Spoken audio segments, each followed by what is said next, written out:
Salutation, darlings. Azorling here, bringing you some more Genshin Impact.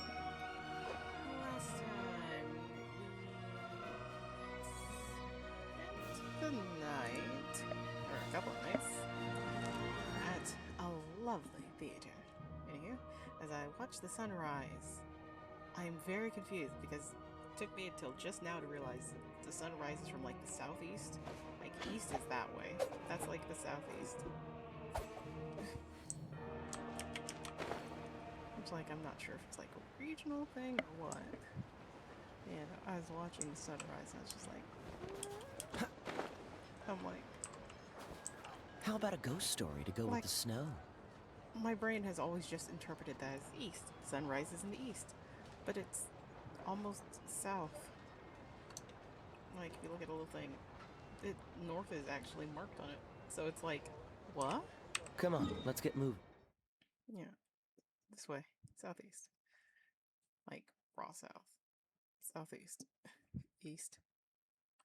Very confusing. We're not frozen. Anywho, but that is besides the point. What is our point is that we are continuing our dear quest.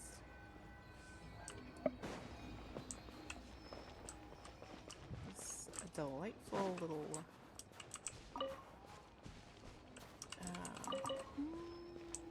murder mystery of a quest line. Ah, yes. Oh, how has that been there?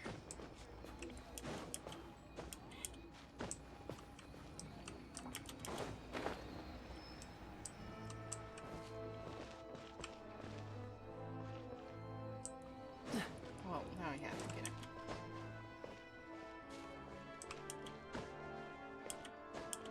Also, it would really be nice to see the characters with wings just like casually flying. What's the hurry? Ooh. Pure aesthetic.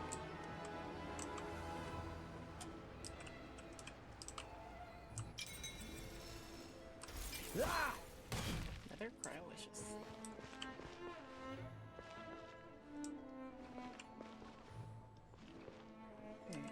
I'm very curious of what's going on. Probably over here. Anywho. Well, let's continue, shall we? And what we're doing specifically is Wrath's Nocturne, Winter's Mysterious Silence.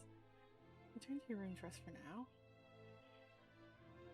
From that possible intel, successive deaths occur within the theater, but there seems to be no clues to the perpetrator. You gradually realize this may not be some ordinary occurrence. What we came to realize is that the theater is haunted. And boy oh boy, is it haunted. Anyway, we talked to everyone that we can see here. No, I don't know where Lilac / what's her name is. Odette. No, I don't know where Lilac, aka Odette, is. Maybe she's somewhere in the back, but as it stands,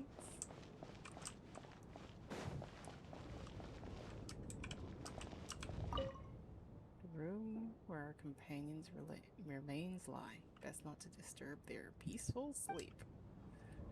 Ugh. Yeah, the TLDR of the case so far is that we have 5 deaths. He was confirmed to be one of the deceased. He voluntarily walked into the snowstorm. He was a ghost the whole time.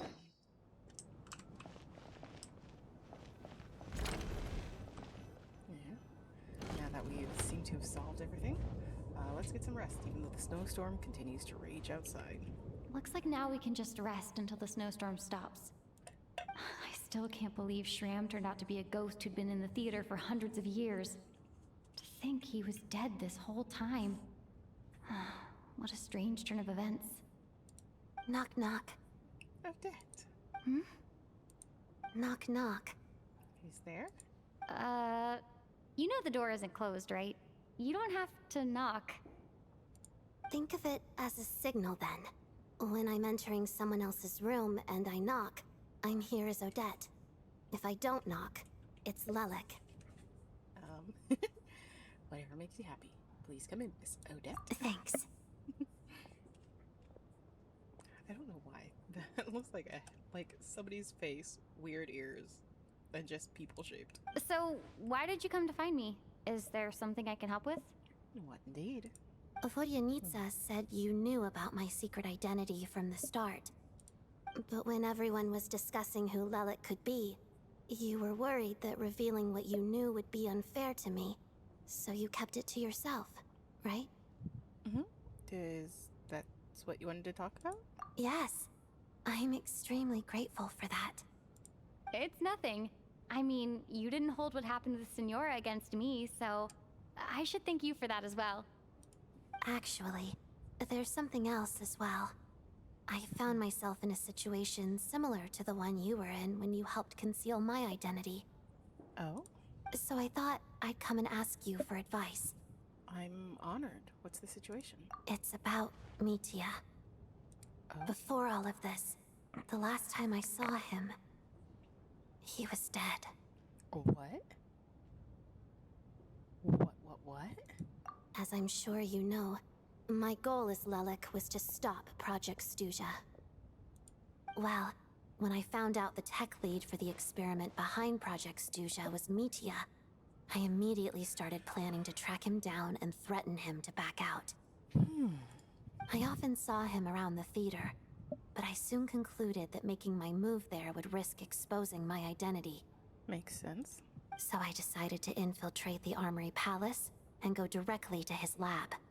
That way, the threat would be much more effective. That must be basically the most classified place in Shiznaya. If you manage to infiltrate it, you really have what it takes to be a harbinger. Well, I suppose there was a bit of luck involved. But I am a Fatus, so I already had some familiarity with the building's layout. But when I finally made it to his lab, Mitya seemed to be dead. How did you know? Are you sure he wasn't just dozing off? I checked his breathing and his pulse. He had no vital signs whatsoever. I'm certain of that.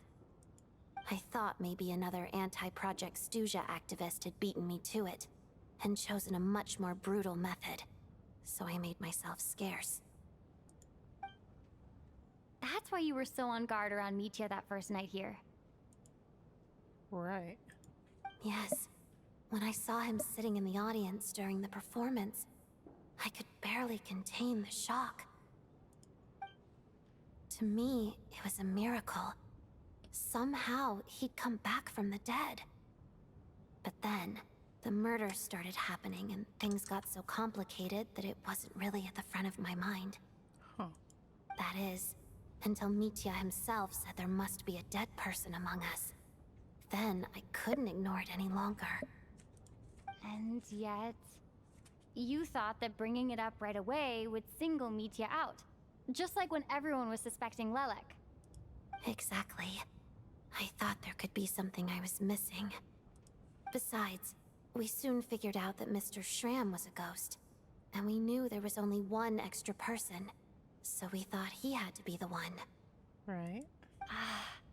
But now it seems like there's another candidate. Ooh. I understand why you kept it to yourself. There was so much information being thrown around during that discussion. Bringing up Mitya would have just introduced more confusion. No kidding. Dead character. So, what do you think we should do? Let me confirm one thing first. When was it that you found Mitya dead? Around a week ago. Sometime in the afternoon. A week ago? That's earlier than I thought. I saw him just a few days ago at a restaurant. That definitely would have been after you found him dead. He seemed completely normal to me. Chatting with Vodyanitsa, trying to avoid Valeri. So he was definitely alive on that day. Huh. Well, all I can say is I know what I saw. Here's a thought. The reason we even suspected a dead person could be among us was because of the problem with the theater's ley lines. But Mitya's death happened inside the Armory Palace.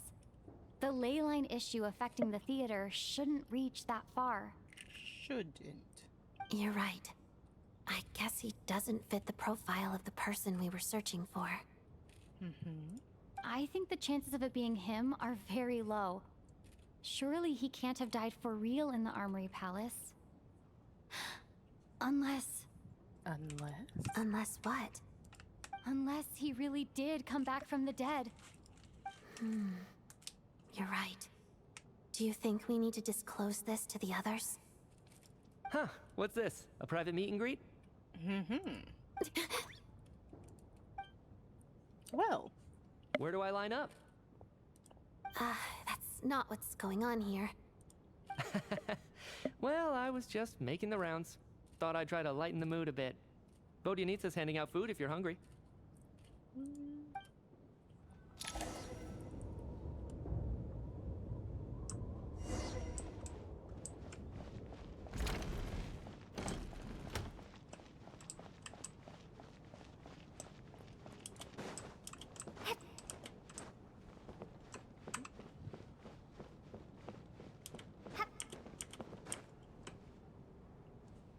curiouser and curiouser. Outside, the snowstorm continues to rage. And before you know it, night falls. What is going on with this storm? Could it be connected to that monster that just arrived in Snezhnaya? Possibly? I almost hope it is.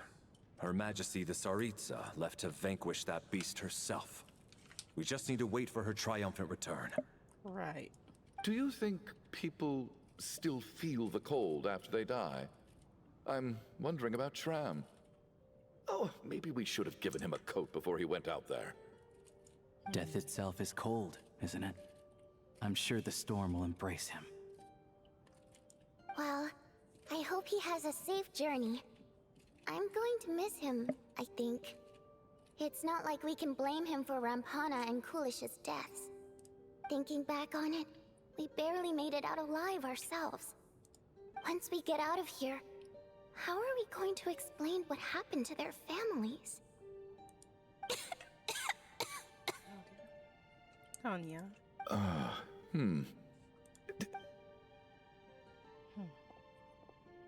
Are you okay? Here, take this. I've never used it.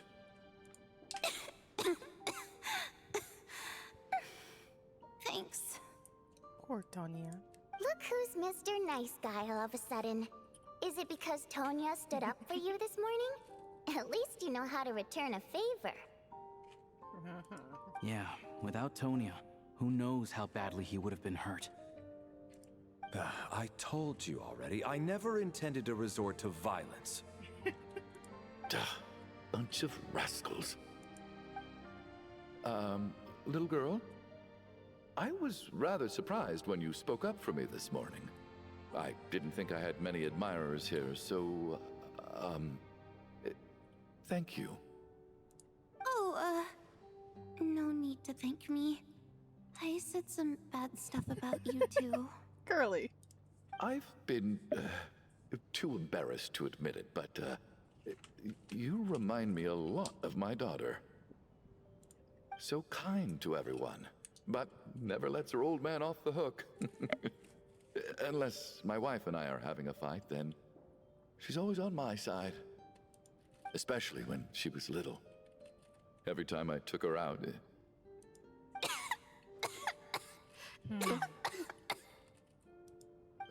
All right, easy now. How long have you had that cough, Tonya? I don't know. It's probably been a while. I'm fine. Are you taking anything for it? Yeah. I'll be fine once I see my brother. He's gonna pick some frost fairy flower leaves and brew a tonic for me. I'll feel much better once I drink that. I see. That's good to hear, then. I'm guessing frost fairy flower leaves are a very specific remedy. We should probably discuss arrangements for tonight. Now that the deceased has left our midst, there shouldn't be any more incidents. However, out of an abundance of caution, I'll keep watch. Shouldn't we take shifts? I can take one if needed. No need. I managed to get a nap in earlier, so I have plenty of energy right now. After all the tension of the past few days, everyone else should just focus on getting a good night's sleep.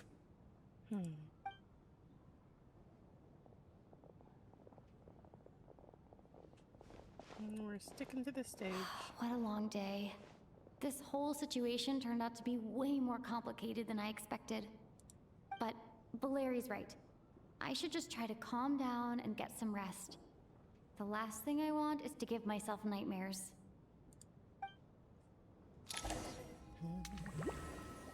And yet, we dream. Oh dear.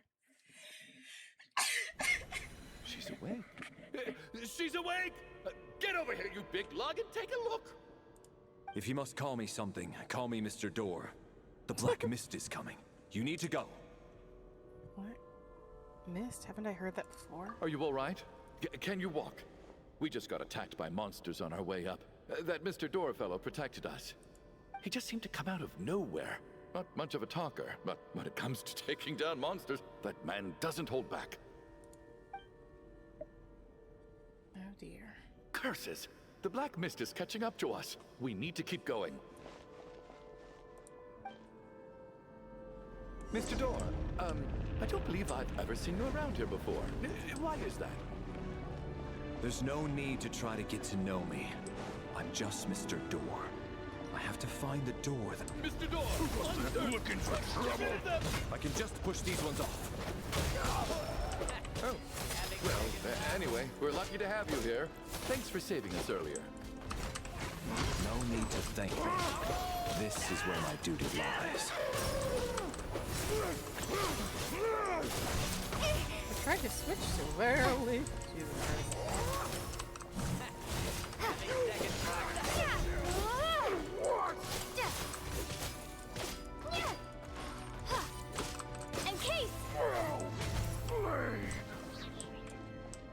I tried to switch so early and it just used an ability of his.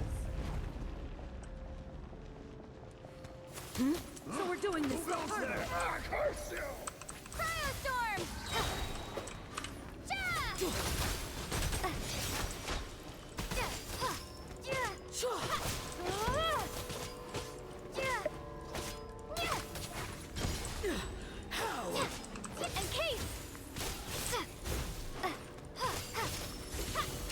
Oh, remarkable work, Mr. Door. Oh, if I had your muscles, I'd do the same.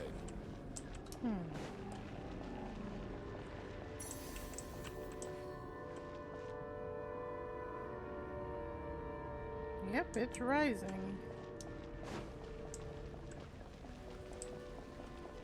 Are none of these doors the one you're looking for? No.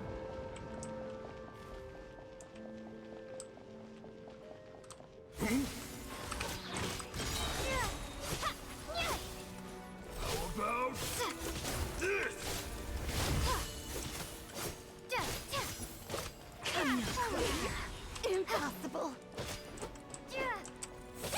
Cryostorm!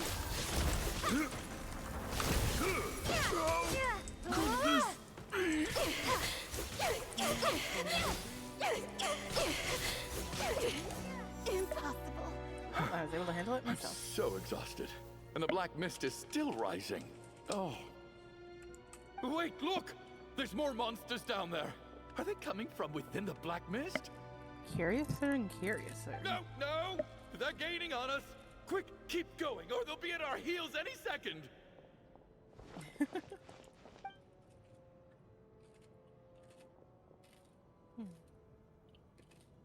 Mr. Door, what are you doing? We need to get out of here. They're coming! Found it. Oh? This is my door. What? You mean You're going to stay here? I am a door. This is where my duty lies. So he meant the door for closing, not for opening. No! You saved us! We can't leave you behind! You must keep going. A door can only keep things out for so long. You must make haste. But... Oh, you're right. Let's go! We can't let Mr. Door's sacrifice be in vain!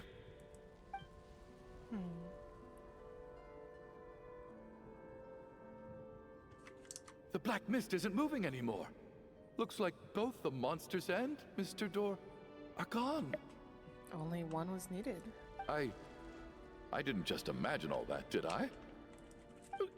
Surely I wasn't so scared out of my mind that I hallucinated a door as a human being. Wouldn't be the first time. Anyway, no, I remember Mr. Door too. Oh, okay, good. There's no way we both hallucinated the same thing. Getting sleepy? Well, looks like we're safe for now. Go ahead. Let's get some rest.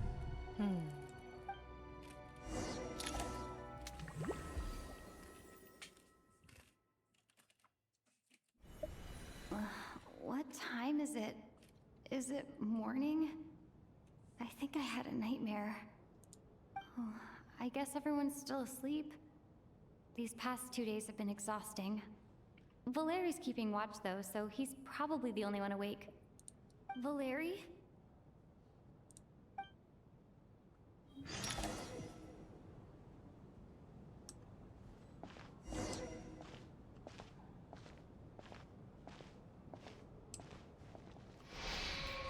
He looks calm and composed as ever. Even now it seems as if there's no burden he couldn't shoulder. Yet around him, time seems to stand still, as if the gods, in their mercy, finally granted him a moment of respite. Wake up! Everyone needs to wake up! Huh. Deceased during the night. Just like the last 2 nights. No clear cause of death. I've been a real thorn in your side, haven't I, Mr. Valeri? Now you can rest in peace. Oh dear. But for me, life will be all the duller for not having to run away from you, my friend. Bit of a backwards compliment. How's Tonya? Is she okay? I just checked on her, and it doesn't seem like anything serious. She's just exhausted from the past couple of days, and she's still recovering from her illness. We should let her sleep a bit longer. That means Valeri was the only one who died last night. If Valeri was awake and keeping watch, it would have been impossible to kill him without waking everyone else up. That much is certain. This is so frustrating. Why has nothing changed since yesterday? I thought we already dealt with the dead person causing all this. Actually, one thing has changed. There's only 1 victim this time, not 2. Does that mean...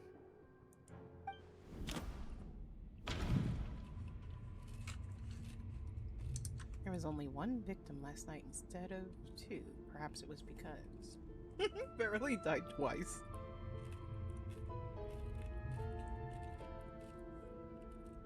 The number of victims each night corresponds to the number of deceased around us. After the deceased Shram left, there was 1 less victim last night. That more or less tracks. It's a reasonable conclusion, considering the only variable that changed. Oh, the number of people who die each night is equivalent to the number of dead among us. That's your theory, right? Exactly.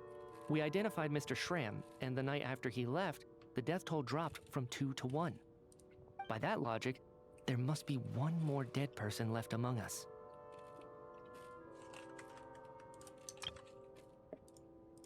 Another one? But there was only 1 person unaccounted for in the ticket checks, right?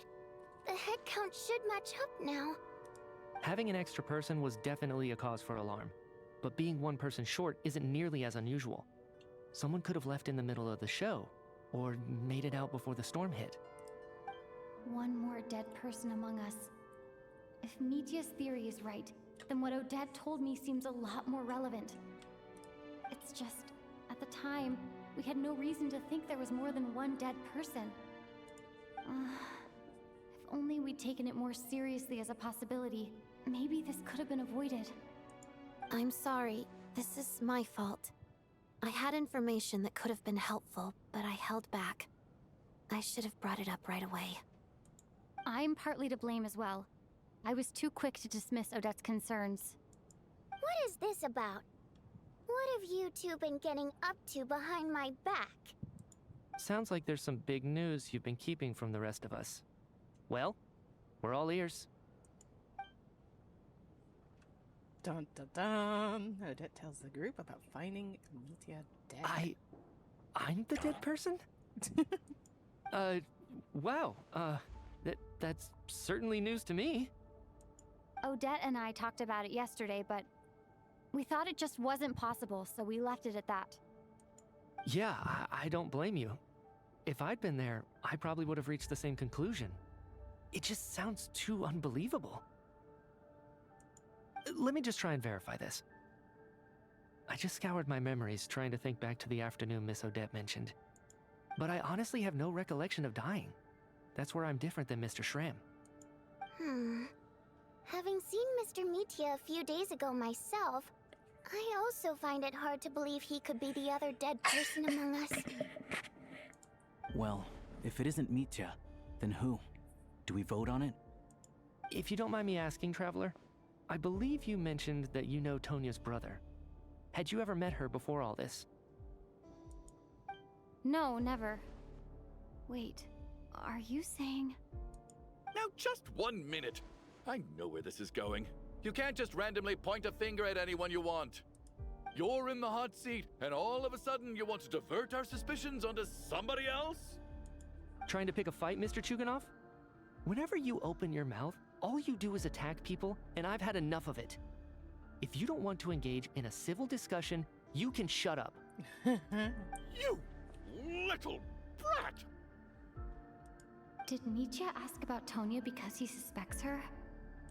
I suppose I only identified her by age and nothing else. Could that mean... I'm just saying, you're going around casting suspicion on people for no reason. How could Tonya be dead? I can vouch for her, if nothing else. I've seen her before. She's the sister of that Harbinger, isn't she? The one called Child. Oh, really? You're telling the truth? Since being here, I don't think I ever mentioned she was Child's sister specifically. Does Chuganov actually know her? If Chuganov can vouch for her, then it can't be Tonya either. In which case, it seems unlikely that there's another dead person among us at all. Miss Odette, could you go over that afternoon with me one more time, when you found me dead? No problem.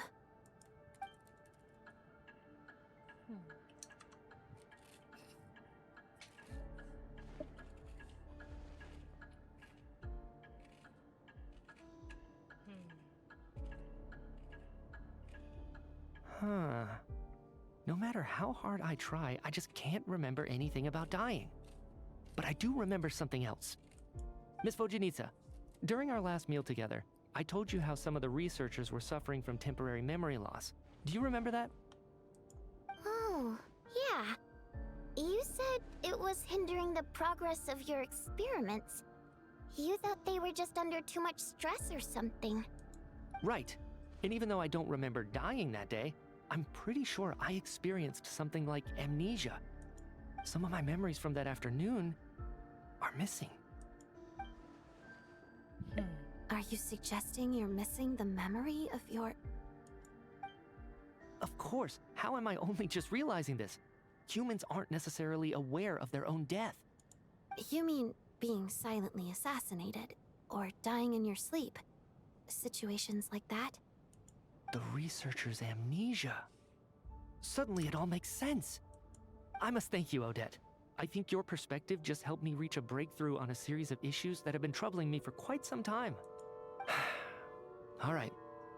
It's decided then. I'll be the one to leave today. Oh dear. Oh, leave? Hey, wait a minute. Aren't you rushing into this? What if you're wrong?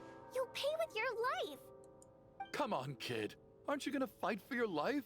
This seems like a rash decision. I have other reasons beyond what's been discussed. In fact, thinking back, I remember during Miss Odette's performance, while I was sitting in the audience stalls, a brilliant new idea from my research popped into my mind. But then, my train of thought suddenly cut off. I can't remember it now at all, and I didn't take any notes. I guess that must be another instance of temporary amnesia. No. Hold on. I see where you're going with this. You're suggesting that each instance of temporary amnesia is a death, right? There's a glaringly obvious flaw in that idea, no? How can one person die so many times? Indeed. I believe Miss Odette's account. During the period where my memory is blank, I must have been either dead or in a similar state. All it would take is for the same thing to happen in the theater, and I would come under the effect of the ley lines in this vicinity. This increases the likelihood of me being the deceased, does it not? But... There's no evidence to suggest that anyone other than me is a candidate for the deceased. So allow me, as a scientist, to treat this as an experiment. Please relax, everyone. I don't think things are as bad as they may seem. If I really am the deceased, then to leave the theater will be a relief for me. If, on the other hand, I'm still alive right now, well, apparently you've all witnessed my resurrection recently anyway. Who's to say I won't return from the dead again this time? Fair enough. Mitya's right. This is the only thing we can try right now. I think he's deliberately downplaying the gravity of the situation, though. He probably doesn't want to burden everyone. What is a scientist if not someone who gambles on experiment after experiment in an attempt to obtain the truth? With this snowstorm, the ley line phenomenon, ghosts of the dead, and my amnesia, we've been paralyzed by not knowing and powerless to do anything about it. It's a terrible feeling. But if I do get resurrected, you can be sure that I'll come back with the truth of all this. Just you wait. The last time someone walked into the store, it was sad. This time, it's stressful. Even if Scarf is like, I'm goodbye. This nightfall, the theater is filled with heavy silence. More than half the group is gone since that first night here.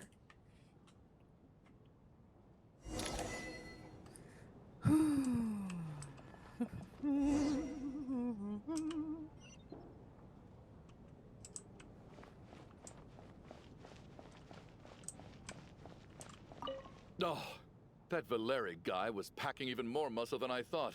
I can't believe how heavy he was. Hauling him over there nearly killed me. Oh, curse this confounded snowstorm. Go bother some other poor souls instead. What do you want? I'm not in the mood to talk right now. Fair.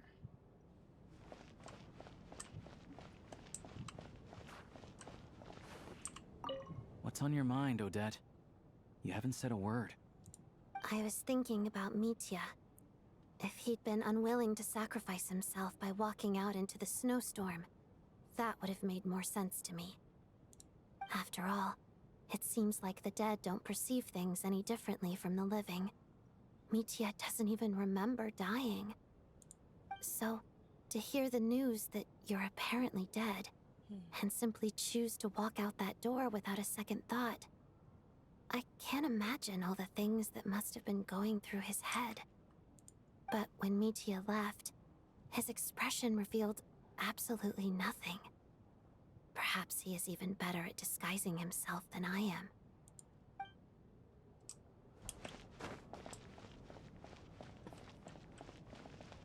I was gonna say, my point towards Mitya being the deceased was he was the first one that we saw. In Poor the Mr. thing. Mitya. I didn't even get to see him one last time. Also, the idea of Tonya being one of the deceased is... Maybe it's a good thing that you weren't there to see it. It was a hard thing to watch. to die during the performance. I hate goodbyes. Why does it feel like everyone around me is slowly disappearing? Not just in here, I mean. In the outside world, too. Maybe it's the realization that, at the end of life, everyone has to face it alone. Come to think of it, the main reason we're still alive right now is pure luck. Each morning here, for every one of us, there's the chance that we might not wake up. You could take it a step further and say that the same is true outside, too. Who can never be 100% sure when they drift off to sleep that they'll open their eyes again in the morning? If I make it out of here, I'm going to cherish every moment that I'm awake and live without any regrets. Without regrets? I feel like a strange sense of anxiety has been quietly growing inside me over the last 2 days. Tanya. Are you okay? You look really glum. If something's bugging you, let's talk about it. There's only a few of us left here now. After everything we've been through, what's the point in keeping things bottled up? I have a travel companion named Paimon. Alosha and Odette have met her before. She's been feeling unwell recently. You're worried about her, aren't you? That makes sense. We've been trapped in here for days. To be honest, I used to feel like I was just a spectator in this world, watching everything that happens from the sidelines. Maybe it's because I'm a descender? A descender? But with Paimon by my side, over time, I slowly felt my connection to this world growing stronger. She loves eating, sleeping, and having fun, but she's also a great guide. It's her authenticity that makes this whole world feel more real for me. Over the last few days that we've been apart, I've often caught myself wondering, what would Paimon say if she were here right now? Paimon. But by the time I snap out of it, the conversation has already moved on, and I'm still in my own little world. I'm trying to overcome this sense of detachment, but I really miss Paimon. I guess, in a way, she means the whole world to me. I bet she misses you when you're not there as well. Maybe you're her entire world too. Oh. I don't know if this will make you feel any better, but back when the water imps left Snezhnegrad in droves, I also felt like the whole world was suddenly empty. I could be surrounded by people all smiling and having fun, and still feel completely separate from it. So, I totally understand how you feel. Later on, I started to think, maybe accepting the fact that our loved ones won't always be with us is something that takes a lifetime. All we can do is cherish their companionship from moment to moment. So, once we get out of here, you better hurry back to our side as fast as you can. You can't let your story end in regret. That's the trope I hate the most. Right. Thank you. That's exactly what I needed to hear. But Vodianitsa, if you hate goodbyes too, why didn't you leave with your people? That's just the choice I made. I used to regret it, but I don't anymore. Like I said before, singing is a water imp's primary mode of expression. It's how we convey our emotions. Our songs have echoed through this theater for hundreds of years, each one a story pieced together through moments of joy and sorrow. But does a story exist without someone to read it? To me, the answer is no. So I made the choice to stay. That way, there would still be someone left to sing these songs and listen to their stories. Otherwise, they could have been lost forever. Could you teach me how to understand your people's songs sometime? I want to be able to truly hear them, like Mr. Shram. A fan after my own heart. Thank you, Tonya. How about I sing something for you, and you tell me what you hear? Okay, I'll do my best.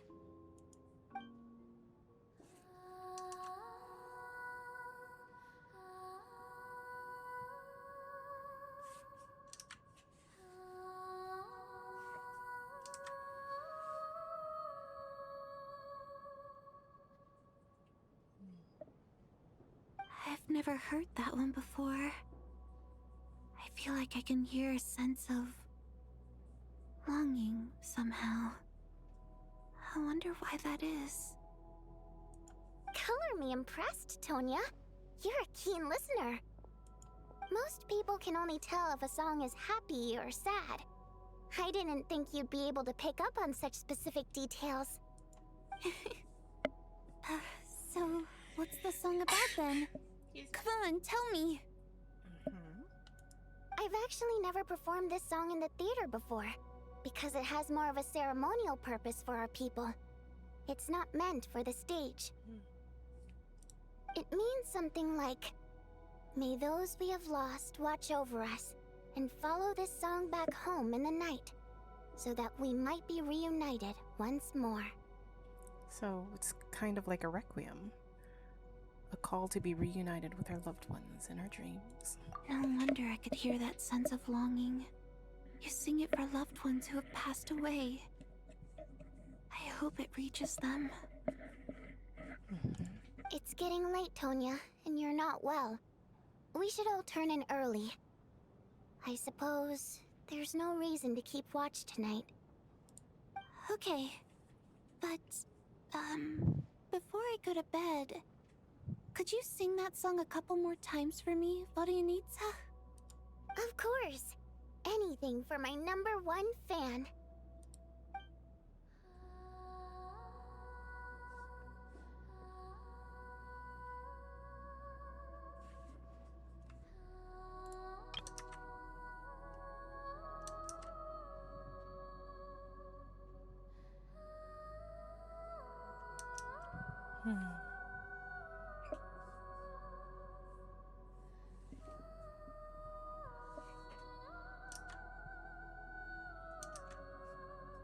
Once I get out of here, I definitely don't plan on ever coming back. But I guess that means I'll never get to hear Vodianitsa sing again. That's a sad thought. Before I fall asleep, I should cherish this moment of companionship while it lasts.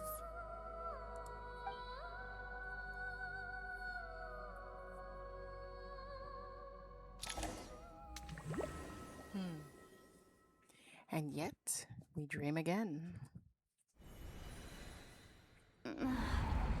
Where am I? It's so dark in here, and I feel kind of dizzy. Am I alone?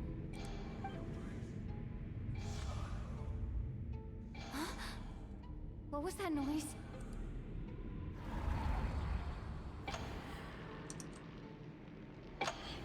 Tonya?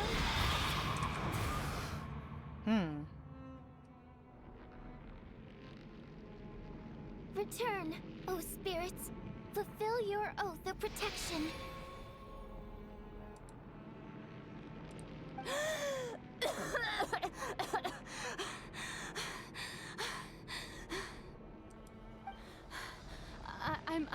I'm alive? What just happened? No time for questions. Quick, over here. Turn on the switch. We need to bring back the light.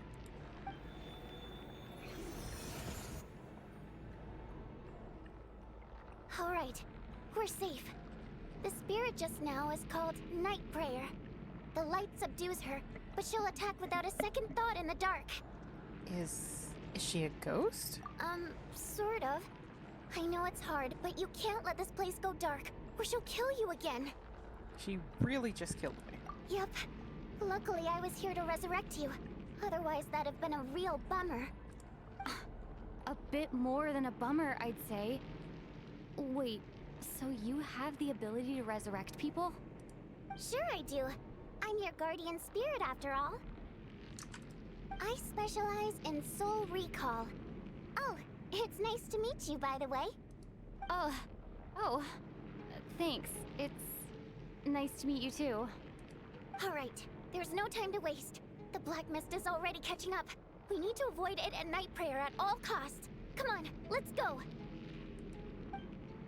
We need to reach the next switch before the place gets too dark.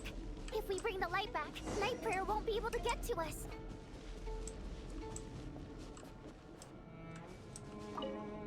Sweet, sweet light! It's back!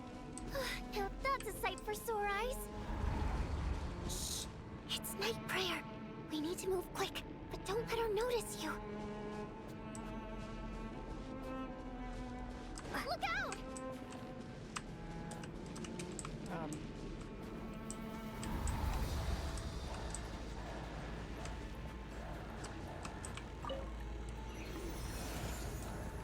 She just disappeared, and that genuinely stressed me out. Also, very curious landscape. Like, the ground is sandy and we're leaving footprints. The next switch is over there.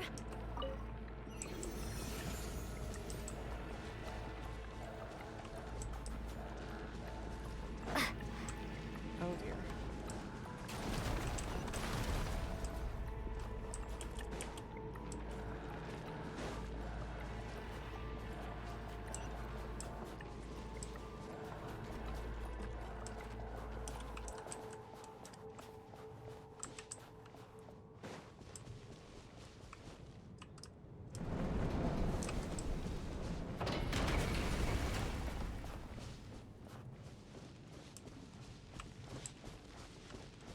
Right, and yet there's no sign.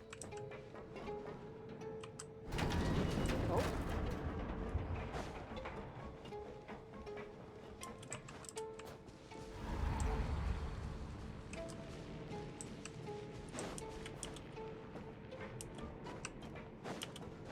The switch is just up ahead. Hurry! You know, I went over top just out of instinct. It's too dark. We're not gonna make it. Come on, faster!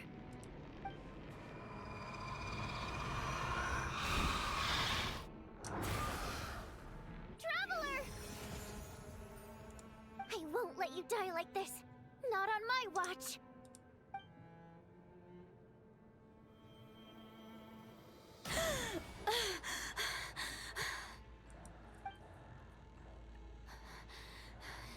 Even though it's not permanent, dying is definitely not a pleasant experience.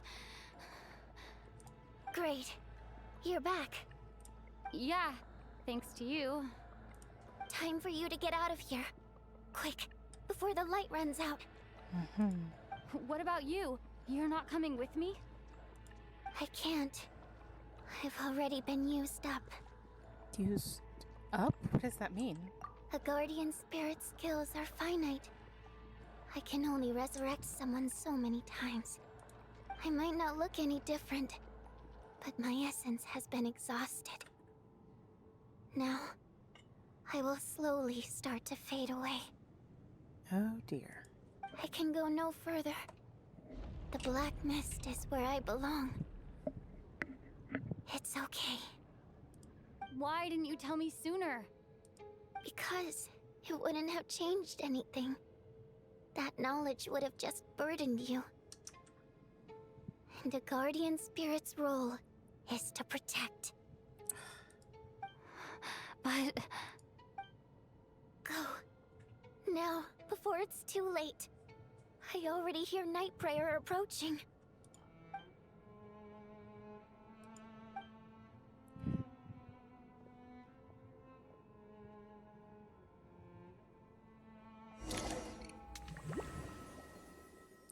Wake up, traveler. Odianitsa! How could this happen? Odianitsa!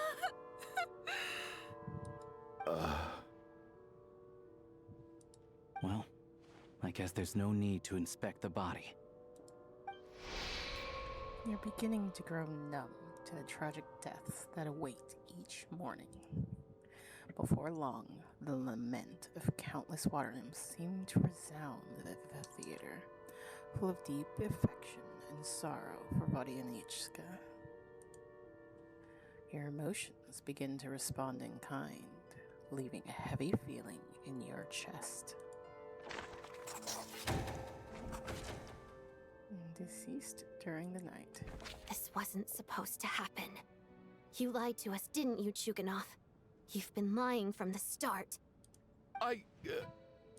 Take a long, hard look at yourself before you go around accusing other people. I suspected you on day one, Lelik, and now look where we are. By some strange coincidence, you've never been targeted. You just happen to have survived this long? No, you should be the prime suspect. And you, little hunter, ever so content with staying on the sidelines. Yet, you were the one who stopped us from leaving from the start! Why are you trying to keep us here? Now you're just lashing out indiscriminately. That's either a sign of anxiety or a guilty conscience. Where was all this passion and bravado before? Decided to fight until the bitter end. Is that it? Is that a threat? Fine, bring it on! You think I'm afraid to die after all this? You want to kill me? Go ahead. I'd like to see you try. After all the trauma of the past few days, everyone's been pushed to the breaking point. Valeri and Mitya aren't here anymore. Someone else needs to step up and take charge. But first, I need to think this through. Considering everyone left, who's the most likely candidate for the deceased?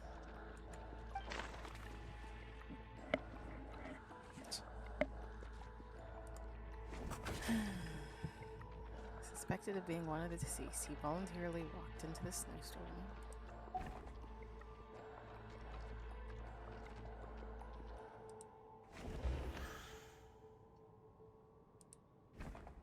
Of those who remain, the only person we've never met before is Tonya.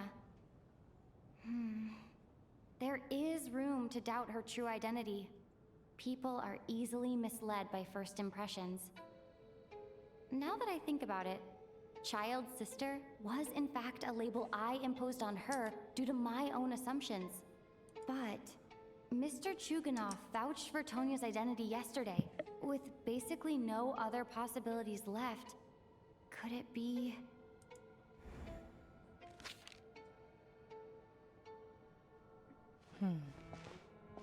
Tonya, how's Tusser been lately? Tusser? Your brother Ajax must have mentioned me in his letters home, right? Did he say anything about a blonde traveler? No. And my brother's name is Razik, not Ajax. Oh, Chuganov, looks like it's your turn to do some explaining. Yesterday you said you could vouch for Tonya. Why did you give us a false testimony? I knew you were behind this, Chuganov. You've been lying through your teeth from the start. Everything about you is fake, down to the wife and daughter you're always talking about. Your entire family man persona is a charade, isn't it? That night, when I infiltrated your place as Lelik, I noticed you were home alone. Didn't think much of it at the time. Just thought everyone else was out. But thinking back on it now, that doesn't seem very likely. My guess is, you live alone, don't you? Even that was a lie? But why would he lie about having a family? Oh! Curses! Oh, why is there no end to this blasted snowstorm? If it would just stop! If it would just stop. I think I remember now. I know how I ended up here. It feels like a distant memory. But at the same time, it's just like it was yesterday. Oh dear. The reason I'm always coughing is because I got sick with frostbite. The locals usually call it the snow cough. It's not a very common illness. It's partly genetic and partly caused by the cold climate, but it can be fatal. They sent me to the hospital as soon as they found out I had it. And I spent so long lying there in that hospital bed. Oh. After a while, I felt myself growing weaker and weaker. Nothing seemed to be working anymore. Neither the treatment that the doctors were giving me, nor the medicine my brother was brewing from frost fairy flower leaves. So one day, I told my brother that I wanted him to take me outside for once, so things could be like they used to, just for one day. I wanted to meet loads of friends, experience new things. He agreed. He snuck me out of the hospital, and we escaped. We got to the theater, bought tickets, and went inside. Oh, it was all so exciting. I remember the show very clearly. It was amazing. But I found myself getting sleepier and sleepier. Oh, Tonya. When I woke up, I couldn't find my brother anywhere, so I guessed he'd already left. But there's no way he'd leave me behind. So I decided to stay here and wait for him. At the time, I figured he'd probably gone to brew some more medicine for me. I was planning to chew him out for abandoning me when he got back. Tonya, it sounds like by then you'd already... Yeah, I know. I understand now. Dead, aren't I? This cough and the feeling weak, it's probably just my body's memory.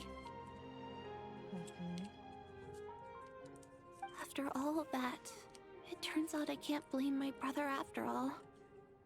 I was the one who abandoned him. Oh, dearie, no. I'm sorry, everyone. I realized this much too late. It seems like death skewed my perception. And now I've dragged you all into this mess. Your name probably isn't even Tonya, is it? Didn't that ever strike you as odd over the last few days? Well, when I was little, my brother and I read a storybook, and Tonya is the name of one of the characters. Oh. When we escaped from the hospital, our family and the hospital security were looking everywhere for us. So when you first approached me and said my brother had sent you, and called me Tonya, I thought he must have chosen a fake name that only the two of us would know. Because he was afraid of getting caught. No. It seems like that was just wishful thinking. Why did these ghosts are so heartbreaking? At least your memory of death isn't painful. That is a small comfort. Now it's your turn, Chuganov. Talk to us.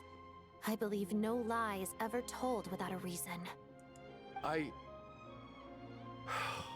You're right. I was lying. I happen to know that the Harbinger child and his sister Tonya managed to get tickets, so I lied to you and pretended I knew them. And yes, I was lying about my family too. The truth of the matter is, I lost them a long time ago. I just refused to accept reality. And now I've spent the second half of my life living a lie. I'm a joke. My daughter's name was Iskra. And before you ask, yes, Iskra, as in Iskra Manufacturing Plant. She also died from the snow cough. Oh. She was just 6 years old. If she were still alive today, she'd be around the same age as little Tonya here. After Iskra passed, my wife couldn't bear to face those memories either. So she chose to start a new life without me. And he continued living on, pretending that they weren't dead and gone. One day when I came home from work and saw the empty room, I felt like I couldn't breathe. Subconsciously, I started to imagine that they were still there. I soon discovered that this was the only thing that made me feel any better, so I just embraced the delusion. Nothing more than a pathetic means of escapism, I know. But at least it's not a crime. So explain your false testimony, then. The night before last, when I was chatting with Tonya, she mentioned that her brother would brew medicine for her from frost fairy flower leaves. Combined with her various symptoms, I suddenly understood everything, including the fact that she was deceased. Oh. The snow cough used to be an incurable illness. I would pick frost fairy flower leaves to brew medicine for Iskra too. It took hours and hours on the stove. But the year after my daughter passed away, the jester of the Fatui announced that a cure for frost blight, also known as the snow cough, had finally been developed. Too little, too late. It turned out that all previous treatments were completely ineffective. No better than random concoctions. That was the final straw for me. I just couldn't take it anymore. Just one more year. One more year, and everything would have been okay. So, more than anyone, I know full well that in this day and age, no one in their right mind would still be using frost flower leaves to brew medicine for the snow cough. Poor Miss Tonya, therefore, had to have been from an era when snow cough was still a terminal illness. So, you projected your daughter onto her? Even though you knew she was one of the dead? Even though you knew that protecting her could get you killed? That doesn't make any sense. You knew she was already dead. What did you hope to achieve by protecting her?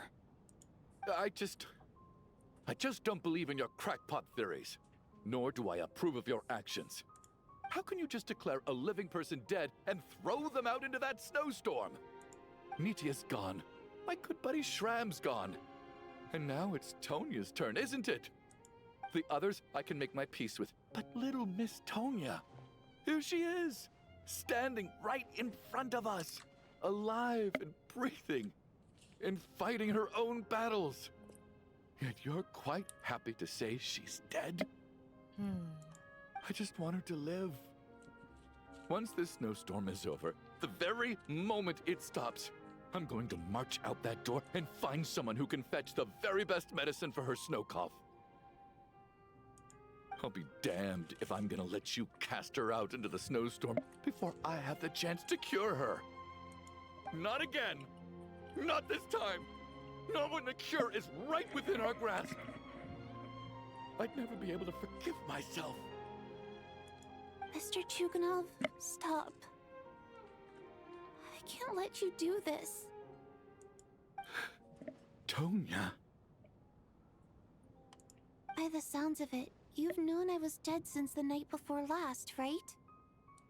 I really liked Mr. Valeri, Mr. Mitya, and Miss Vodyanitsa. And now they're all dead because of me. I'm not happy about that. The reality is, you've been trying to fight your own demons through me. But all you've really done is trap me inside your delusion along with you. No!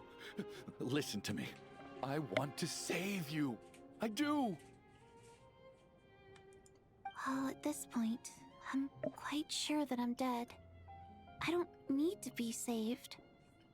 The time I got to spend with all of you is more than enough for me. Despite all the bad things that kept happening, I got to meet so many interesting people and spend so many days and nights by your side. Since the day I escaped that hospital until now, this has been an adventure I never even dared to dream of. I'm very fond of you all. If it were only possible, I'd trade my soul to bring back the ones who died, if it meant things didn't have to end like this. And that's why I'm not fond of you at all, Mr. Chuganov. Oof. I'm sorry. It's them that you owe an apology to, sir. Not me. Well then, I suppose this is it. It's time for my adventure to end. I've caused enough trouble. You're leaving already? It's still early. Don't you want to stay a little longer? No thank you. Oh, and by the way, my name is Patashka. It was nice meeting you all. Patashka. Why do they just keep getting sadder? Feels strange that we're only being properly introduced now that it's time to say goodbye. Patashka,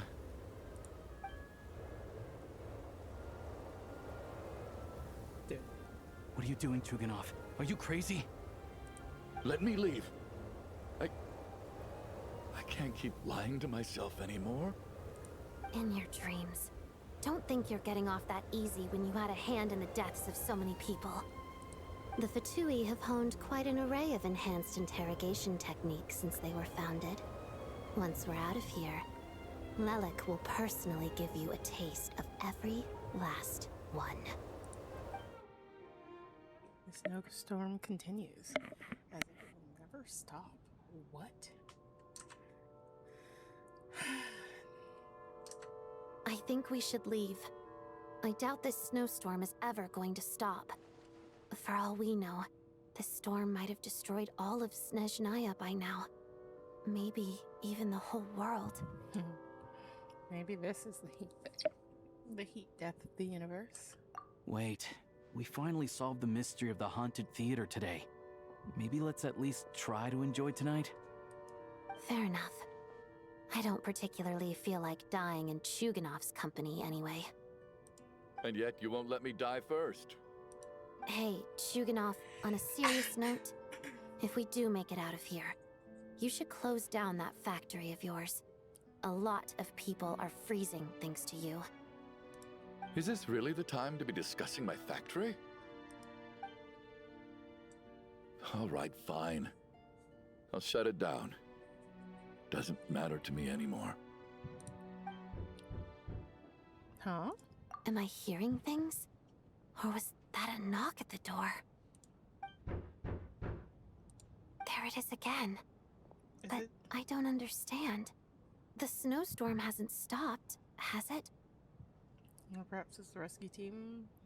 Maybe snowstorms brought us unwanted visitors, or perhaps the rescue team that Verily mentioned. Should we open the door? Is this it? Is this nightmare finally over? If the last few days are anything to go by, I probably shouldn't be getting my hopes up. Whatever lies beyond that door at this moment, it could be something even more terrifying than everything we've been through so far. Or it could be Scarf Boy.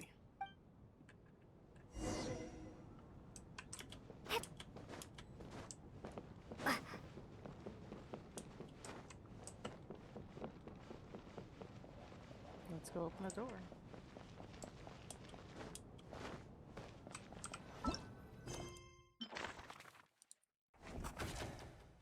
Her true identity is a girl named Bashka, confirmed to be one of the deceased.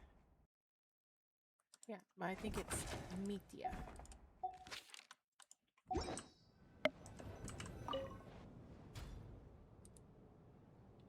And so it is.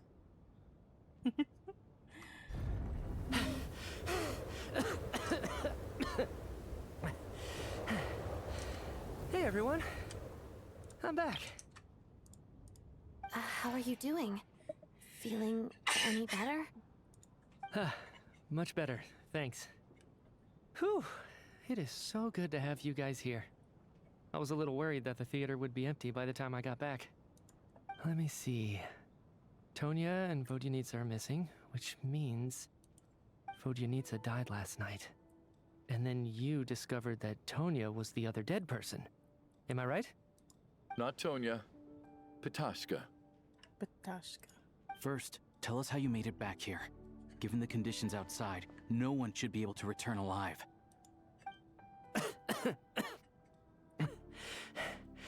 You're right. The thing that got me back safely was a song. I heard someone singing. After walking into the snowstorm, my mind grew hazy. I don't know how long I walked through the storm before my mind completely slipped away. Then, suddenly, I heard the sound of singing. The voice instantly brought me back to my senses, and I regained consciousness. So I followed the voice, searching for the source of the singing. I searched and searched, until finally, just a few moments ago, there was the entrance to the theater, right in front of me. The singing. I've actually never performed this song in the theater before, because it has more of a ceremonial purpose for our people. It's not meant for the stage. It means something like, "May those we have lost watch over us, and follow this song back home in the night, so that we might be reunited once more." That must have been Vodyanitsa's Requiem. Who knew it actually worked? That song is meant to guide the souls of the dead. Mitya, that must mean that you... Huh. No kidding. Huh, seemed like I guessed right then. This is what I've been so desperate to tell you about. When I first stepped out of the theater, I was still quite lucid. My memory of it is still pretty intact. I remember the outside world being completely different than what I'd expected. It was like this was a world where only the snowstorm existed. There wasn't a trace of any humans or buildings ever having been there. I don't know how else to describe it, except to say that it just didn't seem like the real world. And as for the Requiem, if I was guided here by Vodyanitsa's song, it can only mean that I must already be dead. And this is my soul, not my body. But I didn't experience a clear moment of death while I was out there. Nor do I feel any different now than before I walked into the snowstorm. You don't seem any different to me either. In fact, this is something I've been wondering about for a while now. If souls aren't physical, shouldn't they lack tangible form? Both Shram and Ptashka were clearly deceased, and yet their souls didn't look or feel like ghosts at all. Right. They not were like- visible, tangible, no different than you or me. I was gonna say, not like the ghosts that and spirits that we've seen so far. This raises a truly terrible thought. Is that really what Mitya is suggesting? What Mitya was trying to tell us. Everyone in the theater had been dead all along. Mitya's soul was summoned back by the Requiem, confirming that he is indeed already dead. And yet, he looks no different from us. Of course, if even the long deceased like Mr. Shram can blend in with us undetected, then maybe we've all been dead from the very start. And all of us are now souls wandering the theater.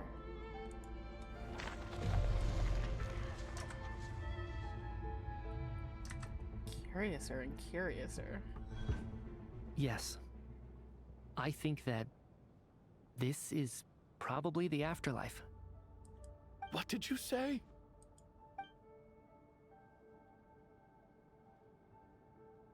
You heard me. We died in the theater. All of us did. But due to an obstruction in the theater's ley lines, our souls are trapped here, while an endless, infinite snowstorm rages outside. It's ironic, really. All that time, we were working so hard to figure out who the deceased among us were, when the truth was, we were all deceased. The only difference being some of us died more recently than others. Do you remember that note, "Death is near"? Seems like we misunderstood what it meant after all. Death was nearer than we wanted to think all along. The note simply meant that all of us were already dead. So all our attempts to survive, our search for the deceased, It was all for nothing? Hard to say. At the very least, we helped 2 lost souls find clarity and go to where they belong. The presence of those 2 is probably what caused our souls to be drawn in by the ley lines. In which case, the deaths we've awoken to over the past few days were just souls returning to the ley lines for good. If what you're saying is true, doesn't that make us the lost souls now? Huh, no wonder. This afternoon, when I was moving Vodyanitsa's body, I noticed that the other bodies in the room hadn't decayed one bit after all these days. That's further proof that those aren't physical bodies at all, but merely our shells here in the afterlife. This is honestly the biggest plot twist. Am I really dead?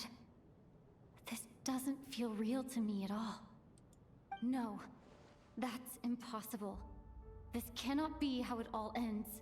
I still find it hard to believe that all of us are dead. How exactly did we die in the real world? None of us have any memories of dying, right? Not even knowing how we died is preposterous. Good grief! Surely there has to be some reason. Exactly. It's hard to rest in peace when you don't even know how you died. It gave me lots to think about as I strode out into the snowstorm. I racked my brains trying to remember the cause of my death, the exact moment I died, the root of all of this, right up until my consciousness faded. Wait. Hold on. Right before I lost consciousness, I think I saw something. What was it? I can't remember. And I think I lost my notebook and pen. Mitya, your hand. Is that blood on your fingers? Huh? You're right. There's blood on the fingertips of my right hand. Looks like it's already dried. When did that happen? Huh. What the? I guess this was what I saw. I must have desperately drawn it in my own blood right before losing consciousness. What's wrong? Do you recognize the symbol? It's Renova, the ruler of death. Huh? Alosha, do you still remember that Snezhnayan folktale you told me about? It was about the Grim Reaper. When someone's about to die, he appears as an incarnation of someone familiar to guide their soul into the afterlife. And as soon as you recognize his face, your life is over. I heard a similar tale when I was little. You think the Grim Reaper in this story refers to the ruler of death you mentioned? That's right. In which case, death is near could also mean that the Grim Reaper is here, disguised in a familiar form. Dun dun dun. Death, the deceased, and the Grim Reaper? So it's a triple entendre. When I first saw this note, I thought it contradicted the investigation report. But now it seems like that was the whole intention. So the Grim Reaper deliberately misled us. Then, we started suspecting each other and searched for the deceased while they hid in plain sight. By that logic, the one person most likely to be the Grim Reaper incarnate is... Us. Identifying the Grim Reaper is a major decision to make. I should think it over carefully. Okay, so we know it's we know it's not Mita. Because he just came back in. We know it's not us because, well, we're us. We're like, it wouldn't be Odette, the whole Lelic thing. And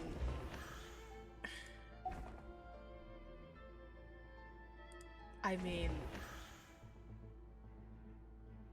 has he done anything yet? No doubt about it. It's Alosha. Looking back at how everyone has acted over the past few days, Alosha is most likely the Grim Reaper lurking among us. Well. Is it you, Alosha? You were the first to discover the investigation report, and you had plenty of time to slip the note inside to mislead us. So? Surely you can't suspect me based on that alone. What if someone else found the investigation report first, slipped the note inside, and then put it back without telling anyone? There's no denying it. The note could easily have been slipped in much earlier than it was discovered. That's not all.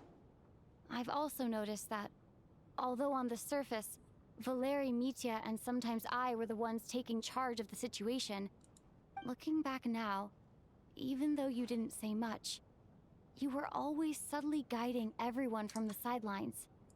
What do you mean? You were the one who emphasized how dangerous it was outside and insisted we all stay here. It was also you who suggested that we all sleep in the same place. And earlier today, you tried to convince Patashka to stay. I don't understand why, but it was out of character. So, you didn't understand my intentions, and now you're assuming the worst. Seems pretty unreasonable if you ask me. He still won't admit it? Fine. Let's see how he responds to the most damning evidence of all.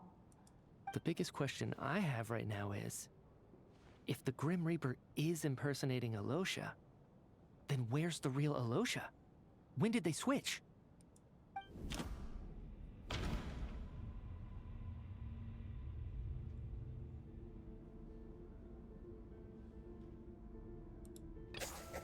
That's right. This was the moment. Right at the start, before any victims had even emerged, Alosha was switched with the Ruler of Death while everyone's guard was still down.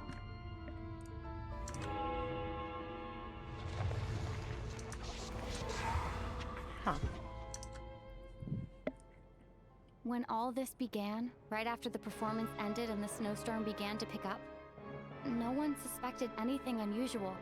We just assumed we were snowed in. Why does her face look so awkward? I'm like, am I crazy? I must be. It wasn't until we discovered the bodies the morning after that we realized something out of the ordinary was going on. But it's clear now that the oddities actually started earlier than that, when Dimov walked into the snowstorm and never came back. Right. So Mr. Dimov was the first victim, not Sobolova and Torgov. And if we pinpoint that moment as the beginning of this incident, then one thing becomes clear. Alosha, you are the only person who walked into the snowstorm and came back without the help of Vojanitsa's Requiem. More precisely, Alosha never came back at all. The one who came back was the Grim Reaper. Not bad. Well, since you've backed me into a corner, I suppose there's no point in keeping up the act anymore. Curiouser and curiouser. Alosha? You're the Grim Reaper? I am no such tired cliché. Mortals should address me as the ruler of death. This is such a cool fit, Loki. Before being wiped out for good, you identified the two deceased, and even sensed my presence. A commendable achievement. Far beyond what I expected. I heard you can ferry souls. Those deaths each night. Were they your doing? Your initial conclusion was correct. Due to the existence of the two deceased, the ley lines yearned to reclaim those long-lost souls. Every night they devoured an equal number of souls to fill the void. This required no intervention from me. Though, of course, ferrying souls is indeed my authority. Here, take a look.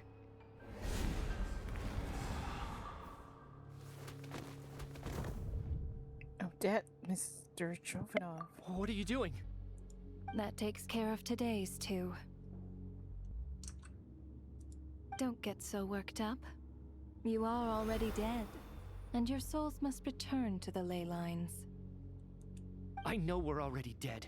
You murdered us, didn't you? Murdered? No. Murder is when mortals usurp my authority. Death is my jurisdiction. If I require someone to die, I need not resort to such laborious methods as murder. You simply met the criteria to trigger my curse of death. I know about the curse of immortality. So there's another death-related curse too? God damn it. You cursed us? When? And why would you do such a thing? So often, humans pray to me, begging to know when their death will come and what form it will take. But few people ask why. If you must have an answer, know that death comes simply because one's time has come. So you're not gonna tell us the truth? Hold your tongue. By all rights, you shouldn't even be allowed to speak with me. Those angels from the past are to blame for the reckless renovation of the ley lines here. It's made my work on this occasion infuriatingly complicated. Work? So trapping us here, making us watch our friends die, that's just another day at work for you? You clearly have a lot of questions. Fine. As a reward for your remarkable accomplishments over the past few days, I shall answer a few of your inquiries, provided they aren't too unreasonable. After the physical body dies, the soul must return to the ley lines for that person's death to be considered complete. My work encompasses the entire process of death, including, naturally, the guiding of souls into the ley lines, with which you are now so familiar. You must also be rather familiar with Natlan's Night Kingdom, I presume? It was I who supported the creation of the Night Kingdom. It provided a convenient means of guiding the souls of Natlan. Here, too, the ley lines connected to the theater underwent some modifications. The angels hoped to make them capable of accommodating the souls of some special creations. But this actually hindered their ability to accept ordinary souls to some degree. This effect manifested itself after you died from the curse in the theater, leaving you stranded in the afterlife, unable to achieve a complete death. But if souls who die from the curse of death fail to return to the ley lines within a short window of time, they will miss their chance for good. Then, they will remain forever suspended between life and death, no longer subject to the authorities of either. So if you don't resolve this matter soon, and see all our souls return to the ley lines before long, we'll escape your control. Mitya is sharp. This must be what Renova was worried might happen, and the reason she got involved to begin with. But if you have the authority to guide souls, why didn't you just show yourself and get it over with? Why hide among us in the form of Alosha? You seek to understand the mind of a god. Very well. I'll tell you. This is a theater, and I decided I wanted to watch a show about death. That's why I encouraged you to take the events to the stage. I found myself getting quite immersed. I suppose the entertainment you provided makes up for all the trouble you've caused me by being so defiant in the face of death. There. Are you happy with my answer? Quite the opposite. Can't say I am. Really? But it fits the stereotypes you humans have about gods. Just moments ago, you were complaining about how infuriatingly complicated your work here has been. Work is work, I get it. There are times when it's a huge pain, but you just have to get it done, right? That's a rather unique perspective for a human. You are in fact correct. There is a pain point in this case. Due to the obstruction in the theater's ley lines, there is a hard limit on the number of souls they can receive each day, making it impossible for me to ferry all your souls at once. Revealing my identity too soon would inevitably have led to futile resistance, and there was a risk that any souls who chose to run would disappear. Then there was the issue of the 2 lost souls you called the deceased. The way you resolved that quandary was all part of my design. That's what I don't understand. If all of us were souls of the dead, What made their presence among us special? For centuries, they have refused to return to the ley lines, exploiting the issues created by the angel civilization to resist being drawn in. Centuries of obsession accumulated during this process. You may think of this obsession as the resentment of the dead, and in this quantity, it was a bomb that could have detonated at any moment. It reached the point where I could not afford to leave it unchecked. But the only way to fix it was to help them acknowledge their own deaths, make peace with their regrets, and willingly walk into the snowstorm. Only then, with my guidance, could they finally return to the ley lines. Otherwise, you would not like to know what the consequences would have been. I vaguely remember seeing Patashka, but in the most terrifying form. Was that in a dream? Is that what would have become of her if she hadn't returned to the ley lines? I see your dreams brought you many revelations. So you see, death in fact grants wisdom to mortals. Souls connect to all things in the world and see the chain of cause and effect between them. It's nothing unusual. Anyway, giving psychological counseling to lost souls is not my strong suit. That is more of an angel's role. It was something I could not resolve directly using my authority, so I decided it was easier to leave the bomb defusal to you. Meanwhile, of course, their presence caused the souls of other members of your party to return to the ley lines each night. From where I stand, that was killing two birds with one stone. As both issues slowly resolved one another without me having to lift a finger, all I had to do was stay close by and keep the situation under control. Then use my authority to wrap things up at the end. And, of course, while I was at it, I thoroughly enjoyed watching this drama, dealing with death from a mortal perspective, play out on the stage. Sounds like you had it all figured out, Grim Reaper. I just did the math. You said there's a hard limit to the number of souls the ley lines here can receive each day. It's 2, isn't it? That much is obvious, even to a fool. It's time to review this whole affair. If the ley lines can only take in 2 people per day, I need to go over the deaths from these past few days again.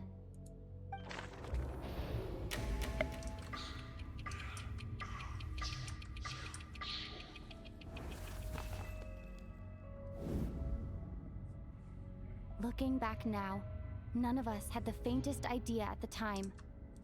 From the moment the staff member named Demoff walked into the snowstorm, the incident had already begun.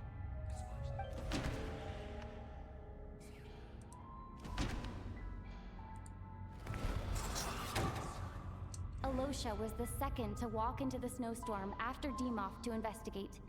During this process, the ruler of death assumed his identity, making him one of the victims.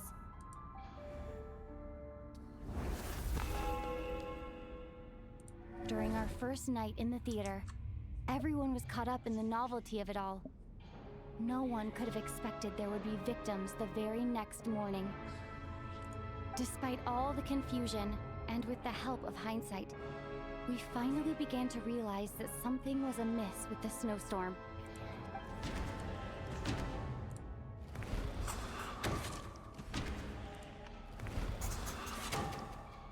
The ley lines devoured Torgov and Sobolova on the first night. At the time, we thought this might be a murder case connected to Lelek.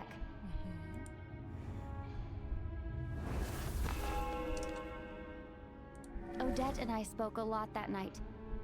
3 people were on watch, but in the morning, we discovered that someone had fallen victim all the same.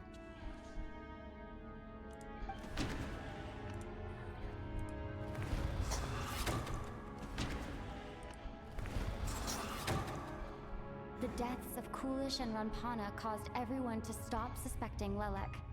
Unexplainable phenomena occurred one after another, leading Mitya to suspect that we were caught up in a supernatural event.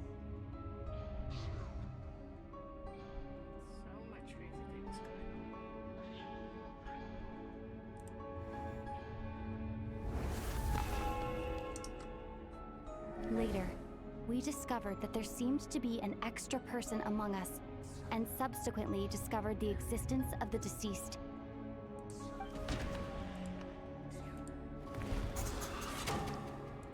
Mr. Schramm realized he was the deceased and walked into the snowstorm to return to the ley lines of his own accord.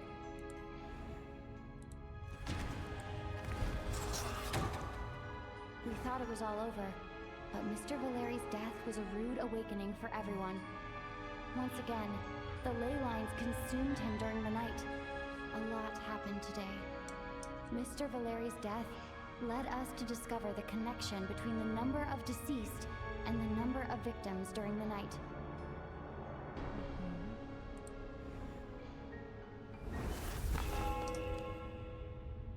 The fact that there was more than one deceased seemed to bring us back to square one. Odette revealed some information she had been keeping to herself.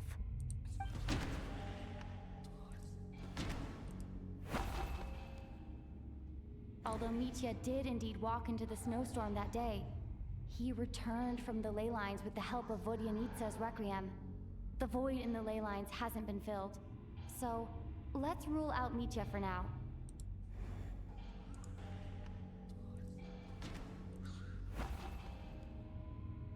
Although Mitya did indeed walk into the... Sorry, just was checking something.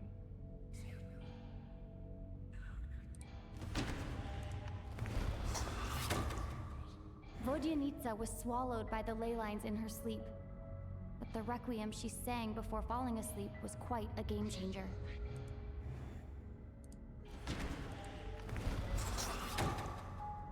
As it happened, Patashka filled the void left by Mitya's return from the ley lines by walking into the snowstorm this morning. The girl I thought was Child's sister, Tonya, turned out to be another of the theater's deceased. Come to think of it, Patashka was about to walk into the snowstorm at that time, and Renova, unaware that Mitya would return, was concerned that her soul would overflow from the ley lines.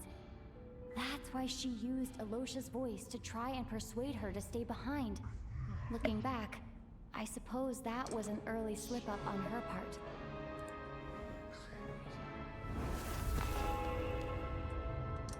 No one could have expected anyone who walked into the snowstorm to return. But just after nightfall, Mitya returned, bringing crucial information with him. Various truths began to surface, including that all of us were already dead, and that the ruler of death was here among us. Dun dun!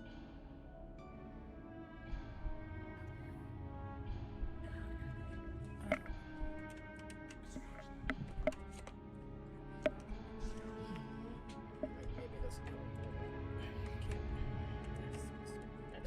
I can't believe I did the thing, and it was so stupid. God damn it. Then, after revealing her true form, Renova callously claimed 2 souls.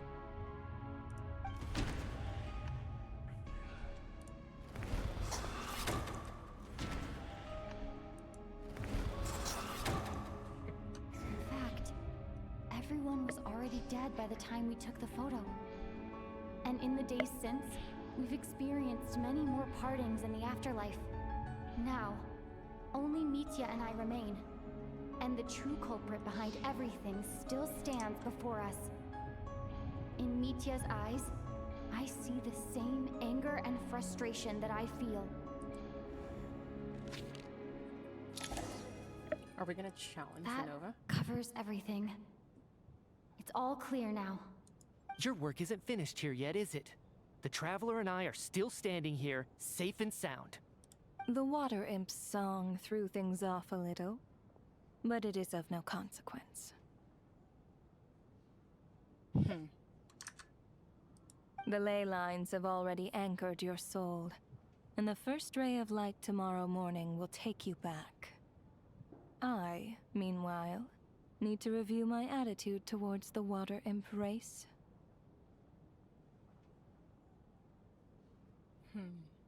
So the reunion in the night that Vodyanitsa mentioned, I suppose that was never meant to be a permanent reunion.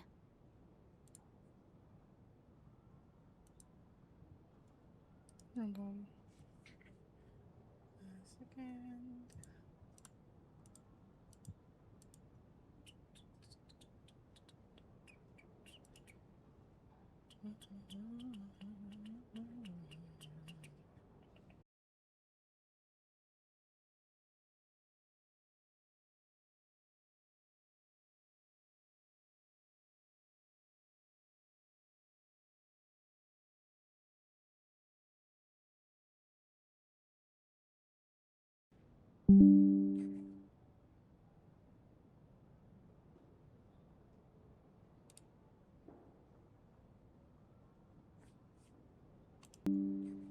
Huh.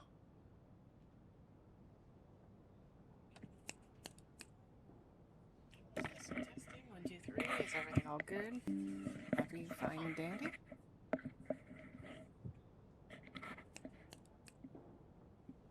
So testing, 1, 2, 3. Is everything all good? Happy, fine, and dandy?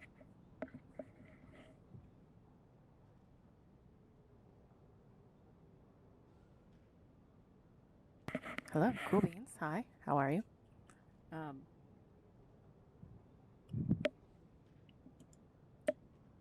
I fixed a thing, and it nearly, killed the stream. Don't worry, everything's fine. That just leaves you, traveler. My power only allows me to temporarily separate your soul from your body. The ley lines of Tevat would not accept you, and your soul is firmly anchored to your body by your will. For a descender like you, who is not bound by Tevat's rules, your death can only be brought through the most violent of means, such as directly destroying either your body or soul. But you haven't done that yet, have you? Thanks for letting me know that at least I can still be saved. I have no interest in involving myself with Descenders. For now. Although, this may change if Asmodee remains missing, or you insist on interfering with our affairs. One last question then. All our struggles and sacrifices here, they were meaningless from the very beginning, weren't they? Death abides no reason. Besides, what you call sacrifice is merely a concept created by humanity. To me, it is nothing more than a self-indulgent charade in the face of death. Mere mortals fantasizing that their actions could reclaim something from my grasp. A truly laughable idea.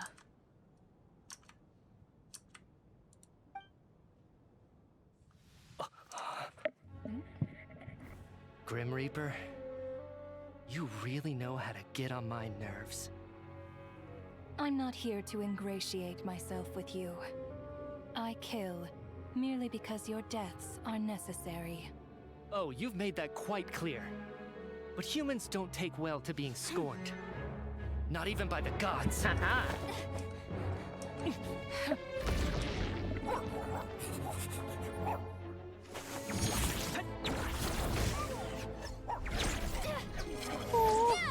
No, but this is your fault.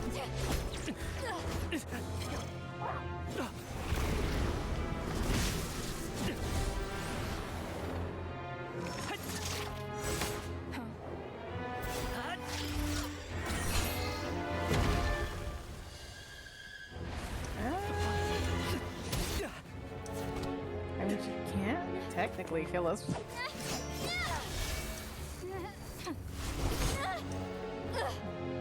This is futile. You must know that you are powerless against me in my own domain. I suggest that you save your strength. For what? Maybe we can't change anything. But if nothing else, we can at least teach you to have some respect for the dead. Audacious. I completely agree with the boy.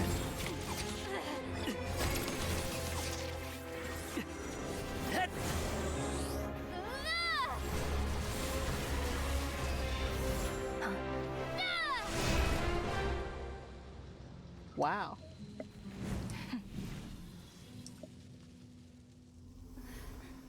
Now is she dead or did she just peace out?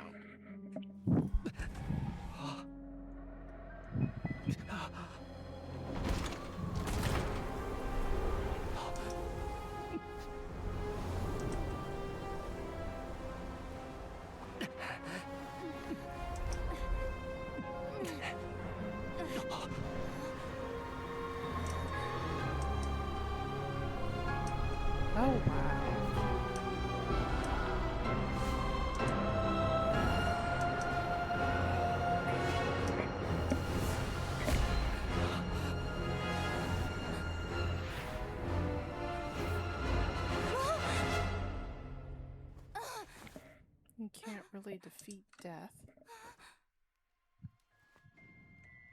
But not everyone's dead yet. Passed out, sure.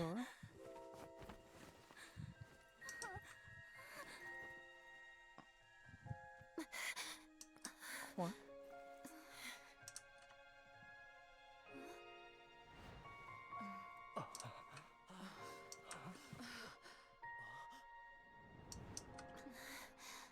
Curiouser and curiouser.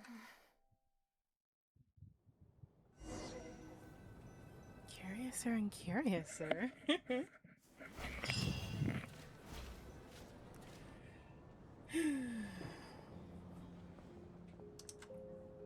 How are you holding up, Odette? What happened to me? How much do you remember? What do you mean? Is the performance over? I can't seem to recall what happened. Has Odette already forgotten? I guess you wouldn't really remember being dead. Mitya? Oh, I'm sorry. I guess I spaced out there for a second. Remind me who you are? Don't you remember anything?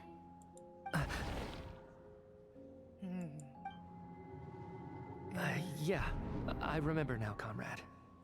Looks like we guessed right. Just like me when Odette found me at the Armory Palace. For some reason, everyone killed by the Ruler of Death eventually came back to life. Huh. Just with one catch. They forgot what happened while they were dead. Odette and the others have already forgotten everything. Why were you able to remember this time? Could this be the reason? You said this is the Ruler of Death's symbol, right? I don't see anything there. You don't? Huh. Okay, I guess that makes sense. I carved this into my hand in the afterlife, so it's not visible in the physical world. Does that mean I carved this symbol into my soul? Huh. What an unsettling thought. No kidding. Still, at least I get to remember what happened. I suppose it's a blessing in disguise. What about you, though? The Ruler of Death mentioned that you're a descender? Is that why you can remember? Probably. A full explanation would get complicated very quickly, but that's essentially it. Well then, now that it's all over, let's figure out what we've learned. The first thing I notice is that everything here is precisely as we left it, right before our deaths. This confirms that time passes differently in the afterlife than in the real world. They say that right before death, time slows down and your whole life flashes before your eyes. That must be how you know you have one foot in the afterlife by that point. Anyway, clearly the few days we spend in the afterlife probably only amounted to a few short minutes in the real world. Probably. This also aligns with previous reports of widespread temporary memory loss among the Armory Palace personnel. Now it seems likely that those were all brief deaths caused by the Grim Reaper's so-called curse of death. To those unaware of the truth, dying and coming back to life must feel similar to a short bout of catatonia. This leaves me with a couple big questions. What are the conditions that trigger this so-called curse of death? And why are we resurrected after we die?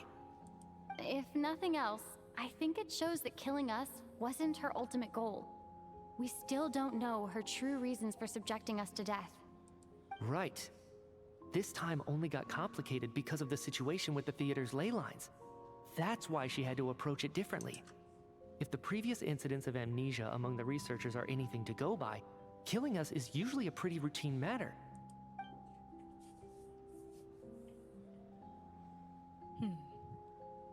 Come to think of it, wasn't I about to note something down before I died?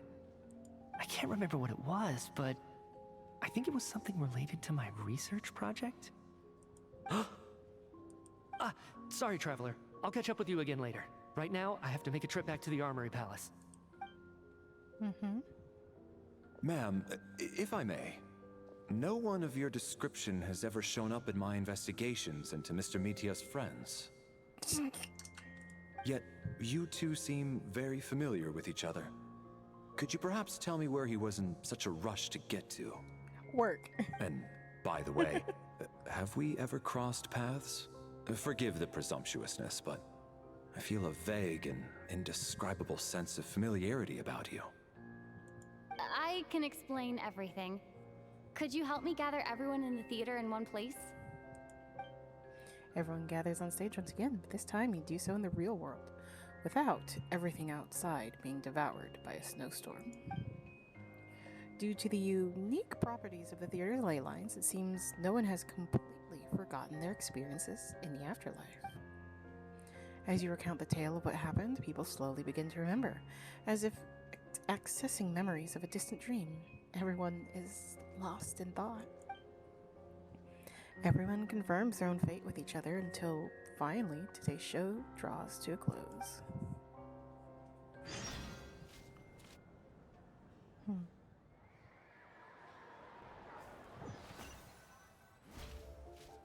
So, Chuganov really is going to shut down the factory.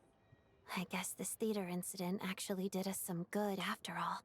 I'm very curious at what the factory is. It's just generic factory.exe. So, you said I promised to take you to the Armory Palace while we were in the afterlife, yes? I believe you. I think I even have a vague memory of it. I want to go back and check on Paimon first, even though not much time has passed for her. Agreed. Let's check in on her first. The whole reason for our trip to the Armory Palace anyway is to figure out what's going on with her health.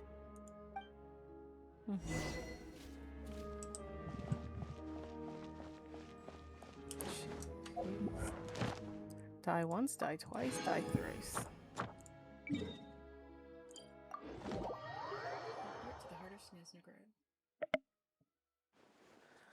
But of all things, like this is a crazy, crazy one. Plot twist. Everyone was already dead. Double plot twist. Nobody stayed dead. Well, except the ones that have been dead for hundreds of years, but like... Huh.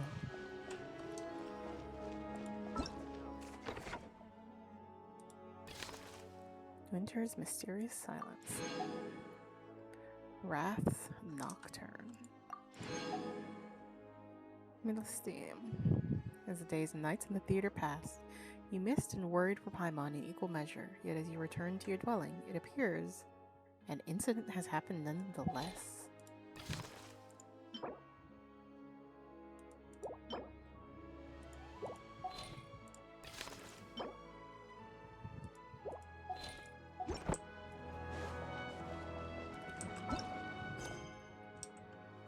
Huh. And now I'm concerned. I was like, okay, we'll get back and everything will be fine. Has Paimon taken a downward turn? I'm finally back. Even though a long time has passed from my perspective, as far as Paimon's concerned, I probably just went out to watch a very short show. I should keep my emotions in check when I see Paimon again, or it'll seem weird. Wait. The atmosphere here feels off. What do you mean? Is there danger? Shh. Stay quiet. Let's go inside and take a look.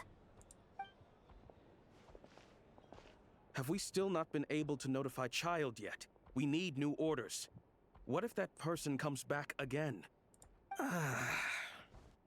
What happened? What were you just talking about? I'm so sorry.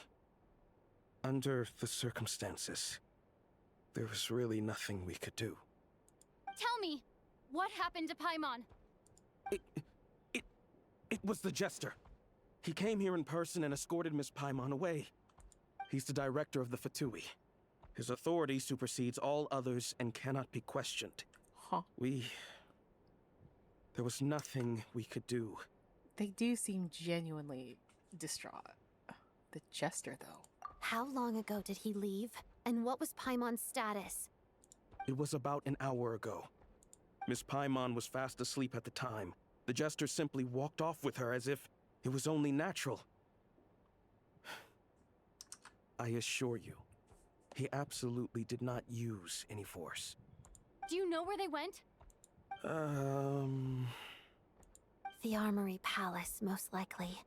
Lord Piero, the Jester, has been overseeing the experiments there lately, keeping a close eye on their progress. Everyone in the Fatui has heard about it by now. I'm surprised he came in person. Whatever his reason for taking Paimon, he'll most likely return to the Armory Palace first, which is exactly where we were headed anyway. Well, let's go get back Pi.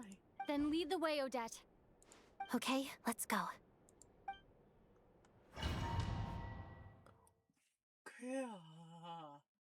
If it's not one thing, it's goddamn another. It's just up ahead. Quick, let's get inside. No, I'll go alone. You know I'm planning to force my way in.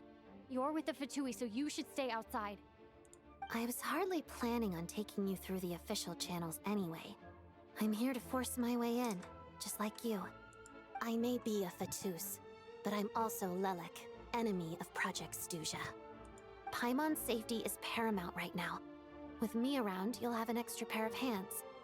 There might be devices inside that are easier for an insider to deal with. Well, I certainly trust you, Odette. If you say so. Let's go. There's no time to hesitate.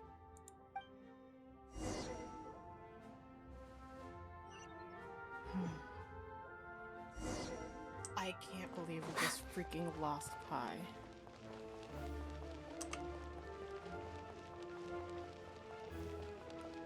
I'm like, I'm fully willing and who are you? everything. This part of the Armory Palace is under restricted access. What do you think you're doing? No questions, please. We're short on time. Go, Barret! Get it! Freeze! I have triple cryo right now. The only thing I need less of is freaking cryo. Blitz. Together. Pirouette. Mission!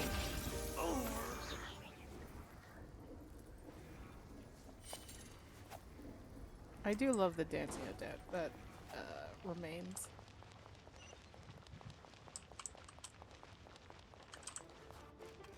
You know, if it's worth that Crystalline year. Adagio.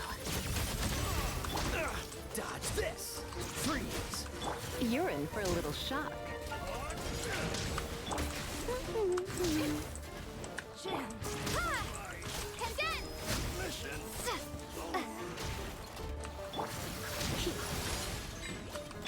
Cool it!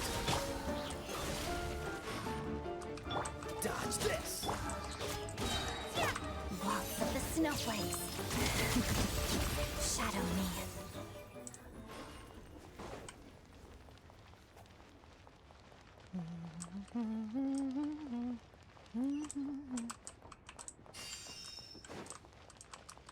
Oh, it's per character, okay. Kind of.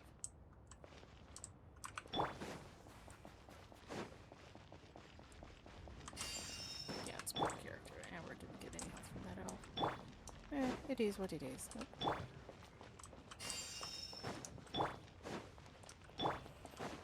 don't think she needed help, but better safe than sorry.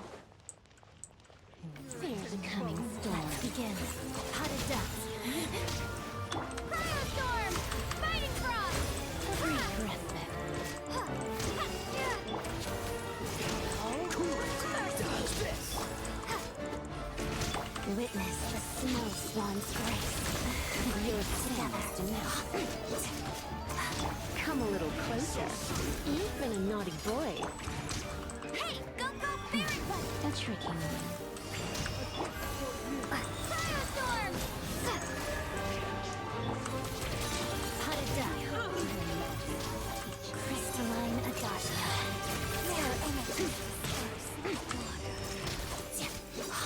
Cool it! Dodge this! You can't. Bet you can't keep up. Go, Barret! A brief respite. Tempest of tranquility. Let's begin. Your Majesty, I still...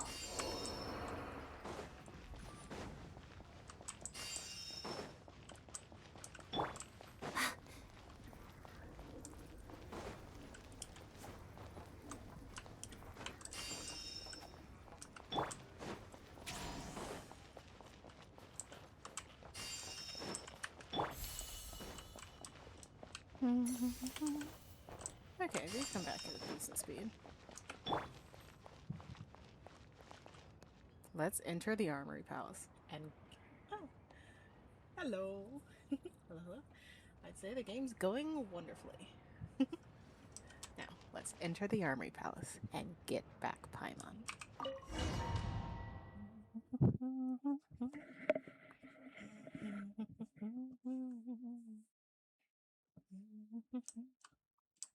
Alright, we're inside. Get rid of all the obstacles.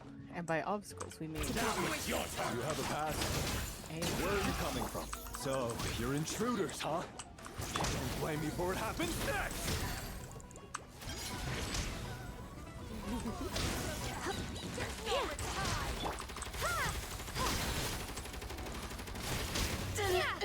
Take too long.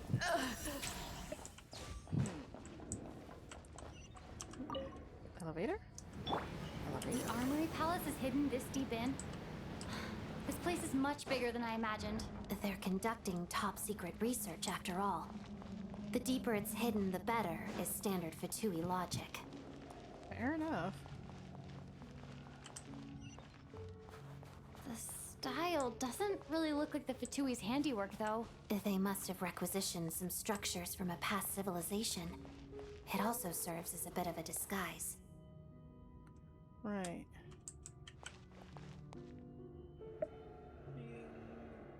Charts? You mean chats? Yep, yep. Hello, hello. Hi there. Jessica Martin. Hello. See you. Intruders! Stay alert! Hurt? Oh, and I... Go, go, Barrington! Cool it! Condense! Waltz of the snowflakes.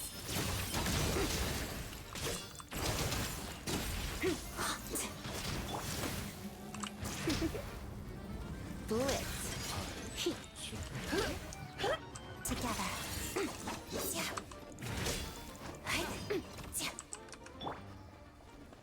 And onward we go.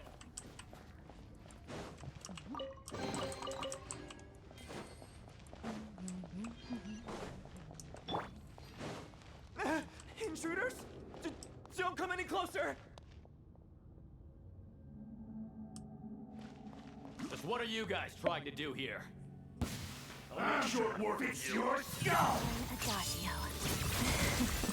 Mission! Cryostorm! Freeze! Dodge this! You're in for a little shock. You've been a naughty boy. Fighting Cross! Mission! Let's begin. Waltz of the snowflakes. No one interferes with the Jester's work.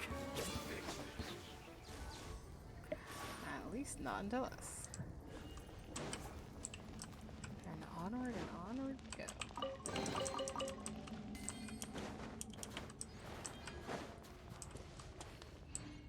We'll say.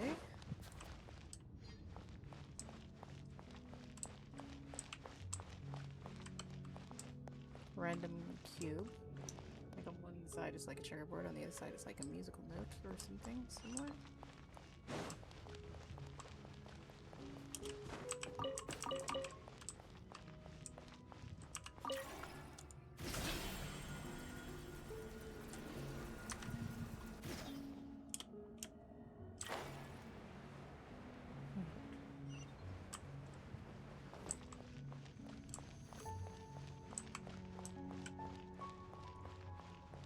Looks like no one's guarding this place.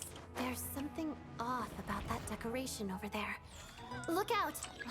Let's deal with these before we move on.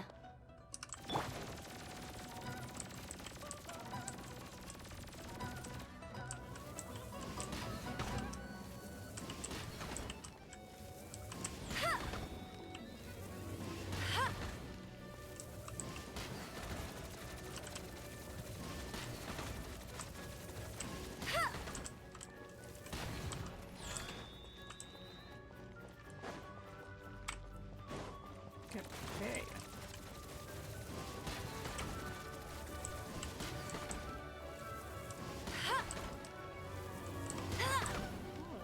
why there's no one here.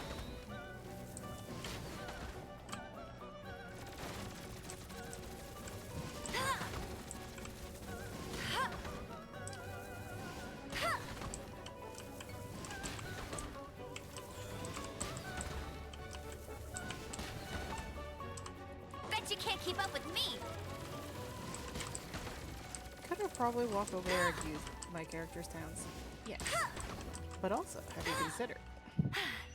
Told you I'd win! Lovely. And onward we go.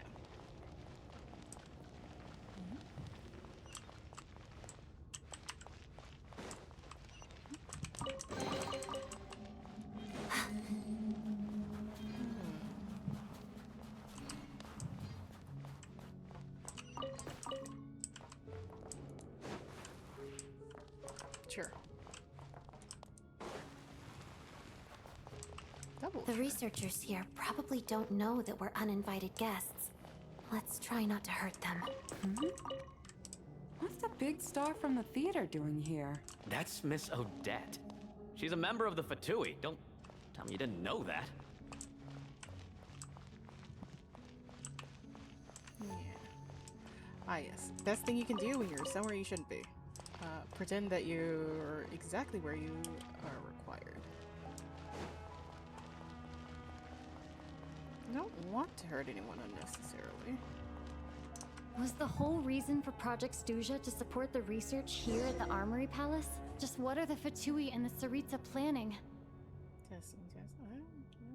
Things are good on my end.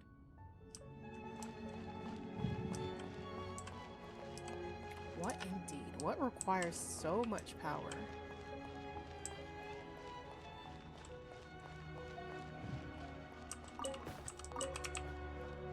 Hello? You're like, huh? Must supposed to be here. Sick on without her helmet. Just a person.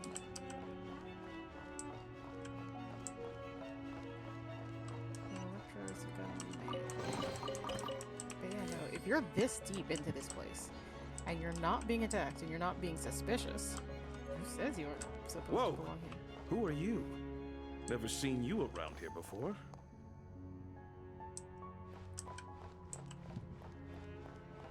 Yeah. Oh, that thing. Like what she has. The... for the life of me, I can't remember what it's called. It's special from a vision, though. It's like a vision, but a little to the left. Looks like there's no way through here. Maybe using the power of this prism could help?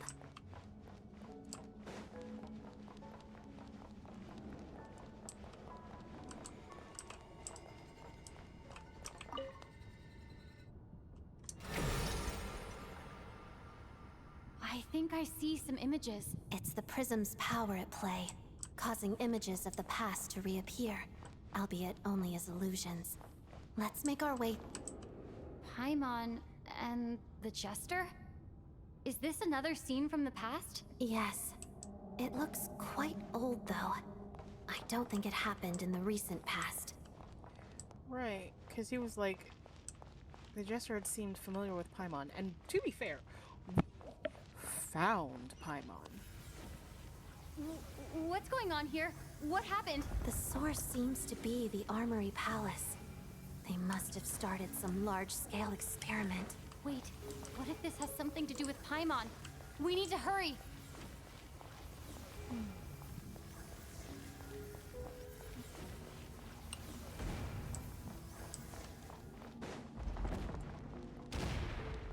Because you fished Paimon out of the sea. And Paimon doesn't really have memory of where she was before. Of who she was before. Paimon's Paimon. We're almost there. The Armory Palace is just up ahead. Paimon, please be okay.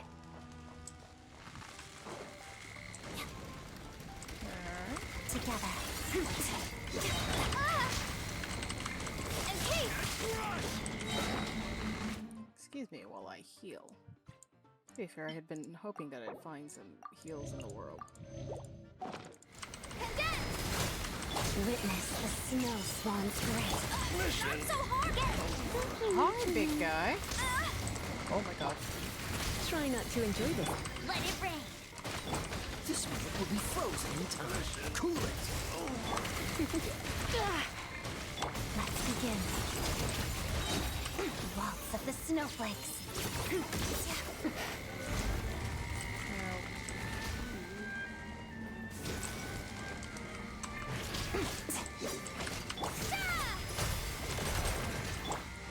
Come on, ram at me.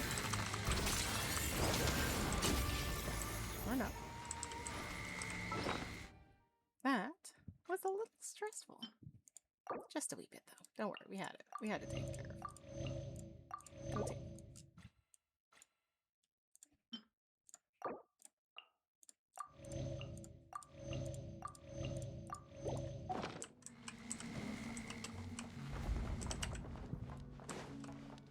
The shaking concerns me almost as much as the streaking on the screen. Yes, you see that right. It's not. What's going on? Wait, I remember this feeling. The curse of death. It's the curse of death. No, no, not now. Why is the curse of death striking again already? Odette?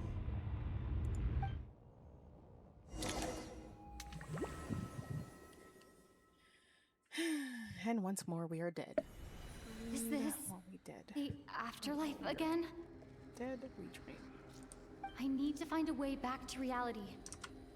Is that Odette's core Ignis? Could that be what just woke me up?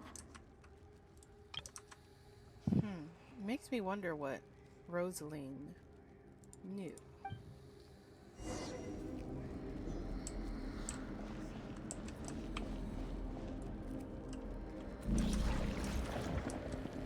Hi. What lovely eyes. Rude. She just stole the staircase. Ma'am? Renova? Excuse you.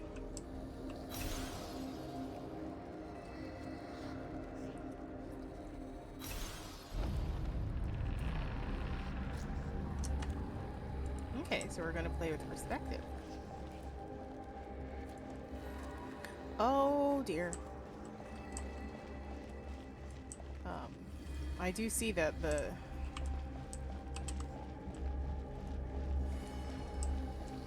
it's rising. I can't run, in case you're wondering.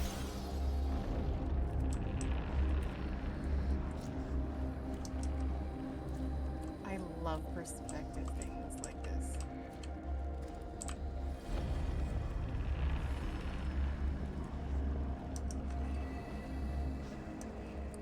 Also, the mist.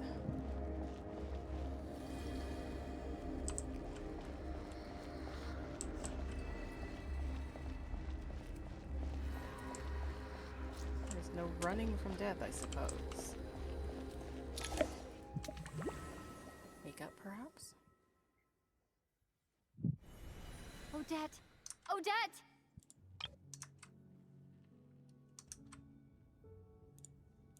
No signs of life, but past experience says that she should be resurrected before too long. Right? Did Odette intentionally use her core Ignis to guide my soul? I feel like something similar happened in a dream I had before. Thank you, Odette. If not for you, my soul wouldn't have found its way back to my body so quickly, and I might not have woken up so soon. But I'm sorry. I don't have time to protect you. I have to use the time you bought me to get Paimon back. I mean, at least we ducked her out of the way. Hopefully, if anyone swings by, she won't be immediately noticed. Sure enough, everyone here has been affected by the curse of death. Paimon! Paimon! No, wait. Paimon probably didn't escape Renova's curse either. She won't be able to respond to me right now. I'll have to find her myself. Curiouser and Curiouser. Nope, and there's Mikasa? No. Sorry. No, that's not Mikasa. Mitya! Mitya. Sorry, Is this the laboratory he works in? What happened here to trigger the curse of death again so soon? Alright. I'll have to ask him when he wakes up. Finding Paimon has to take priority now. Right. Yes.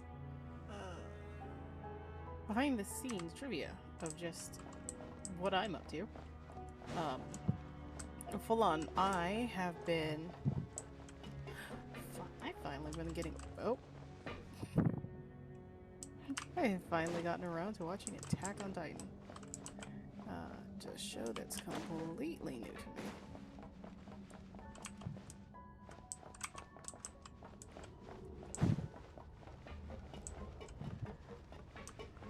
Like, I would have thought it would have been that middle thing there, but...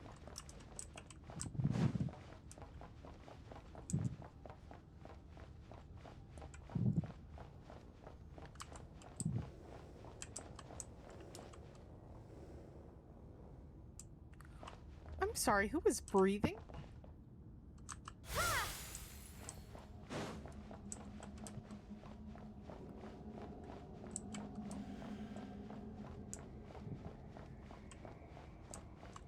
Oh, other way. I went in the opposite direction, sorry. I was so distracted by... What's his name? I found her! Paimon really is here! Oh, Paimon. You could slip out of those bars so easily, and technically speaking, we could slip in and grab you and take you home. Home, quote unquote.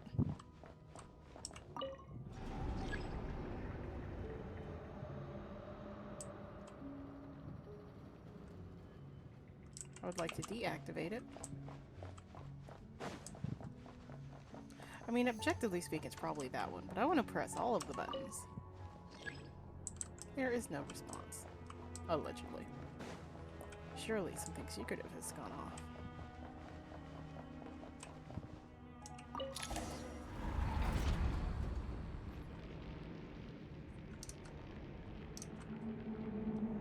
Renova? Are they trying to summon Renova? Okay, well they have summoned Renova. This feels like a bad thing.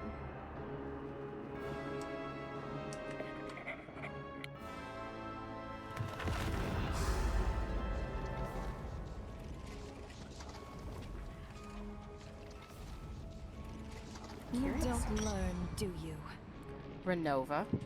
You've already been involved in one mass death, and now you show up at the scene of another. This might have passed for a coincidence the first time, but a second time? Am I to assume you are intentionally interfering in Snezhnaya's affairs? Do you have a deal going on with Snezhnaya? Judging by your expression, it seems that you understand little of what is going on here. In that case, a word to the wise. Do not interfere in Snezhnaya's affairs. A civilization that fails to learn its lesson constantly depletes its own worth. It will one day lose any reason for its existence. Also, I gotta say, seeing Renova in-game, like, just... wow. I love her design. Wow. And as a descender, you are perfectly suited to be the lifeline to which a dying civilization might desperately cling. Consider your position carefully. No advice needed. I'll make my own judgments. Suit yourself. When the day of reckoning arrives, not even a descender can hope to escape unscathed. Okay, so they do not have a deal with Renova. But she considers Snezhnaya a dying civilization. Conria repte, por favor? Not? Could it not? The time for resurrection fast approaches. The mortals here are not yet worthy to behold my form. So that will be all for today. Renova.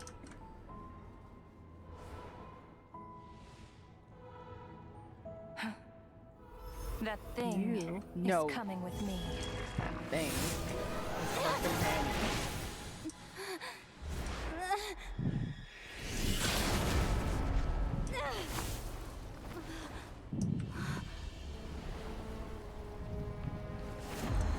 Piero. You brought her, so yeah, you better protect her. You awoke sooner than I thought. The curse of immortality is stubborn, unable to enter the ley lines, yet not content to remain a spirit. Ruler of death. What do you want? You perplex me. Both you and you. That thing may be a creation of Celestia, but it possesses none of Celestia's power, let alone authority. Your obsession with it baffles me. No matter. The resurrection will soon begin. It's worthless anyway. I'll reclaim it next time.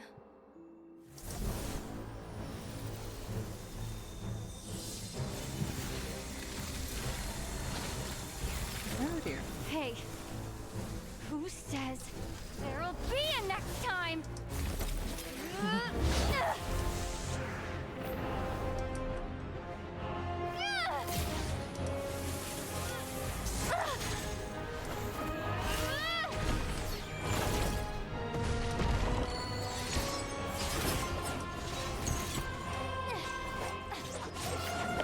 Hop off, Traveler.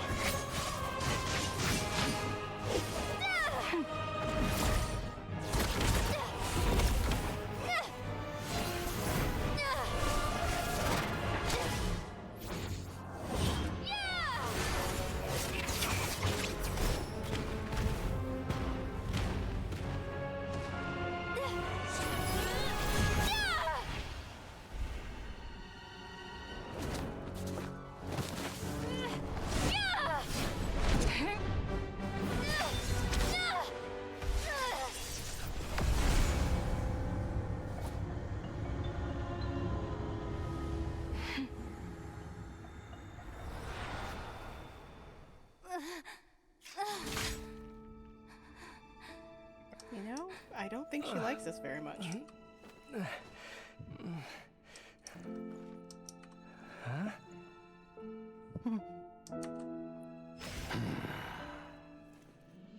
Gives Electro. Good to know.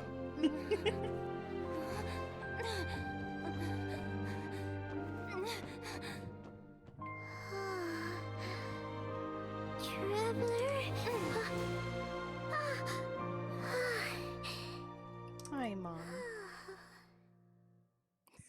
Dude's like, you would fight death. Which, you know, props. I missed you, Paimon. Thankfully, she was immediately rescued, and most Okay.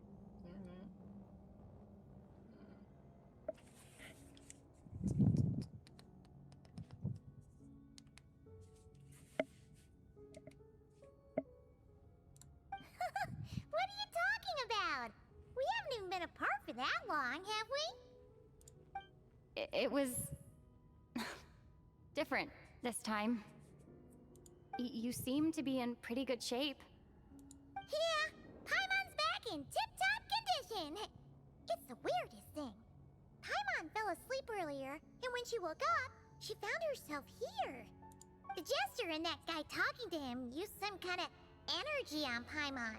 And she could kind of feel it canceling out that other thing that was making her feel unwell. So, Mitya helped too? Apologies for leaving in such a hurry at the theater earlier. I was in a rush to verify some theories. Rest assured that your companion is perfectly safe. We reversed the effects that the experimental energy had on her. The Jester specifically instructed me to do so. I suppose this is our first official meeting, Traveler. I could not let Paimon suffer in her condition for a moment longer, and so I simply took her without explanation. I hope you do not mind. He definitely gave me a scare. And for my part, I hope you don't mind that I beat a few people on the way. But why would a big shot like you care about what happens to Paimon? You're Paimon. As I said when you first arrived in Snezhnaya, We once spent some time together in the distant past. Oh yeah! You did mention that!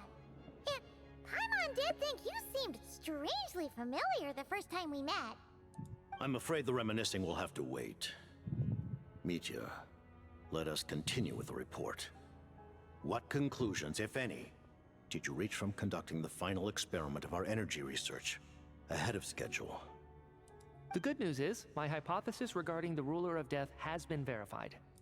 As for the bad news, I recommend we suspend the experiments and Project Mistleton until further notice. Currently, we have no means with which to make a breakthrough. I say this purely as a scientist, guided by reason alone. I will trust your judgment.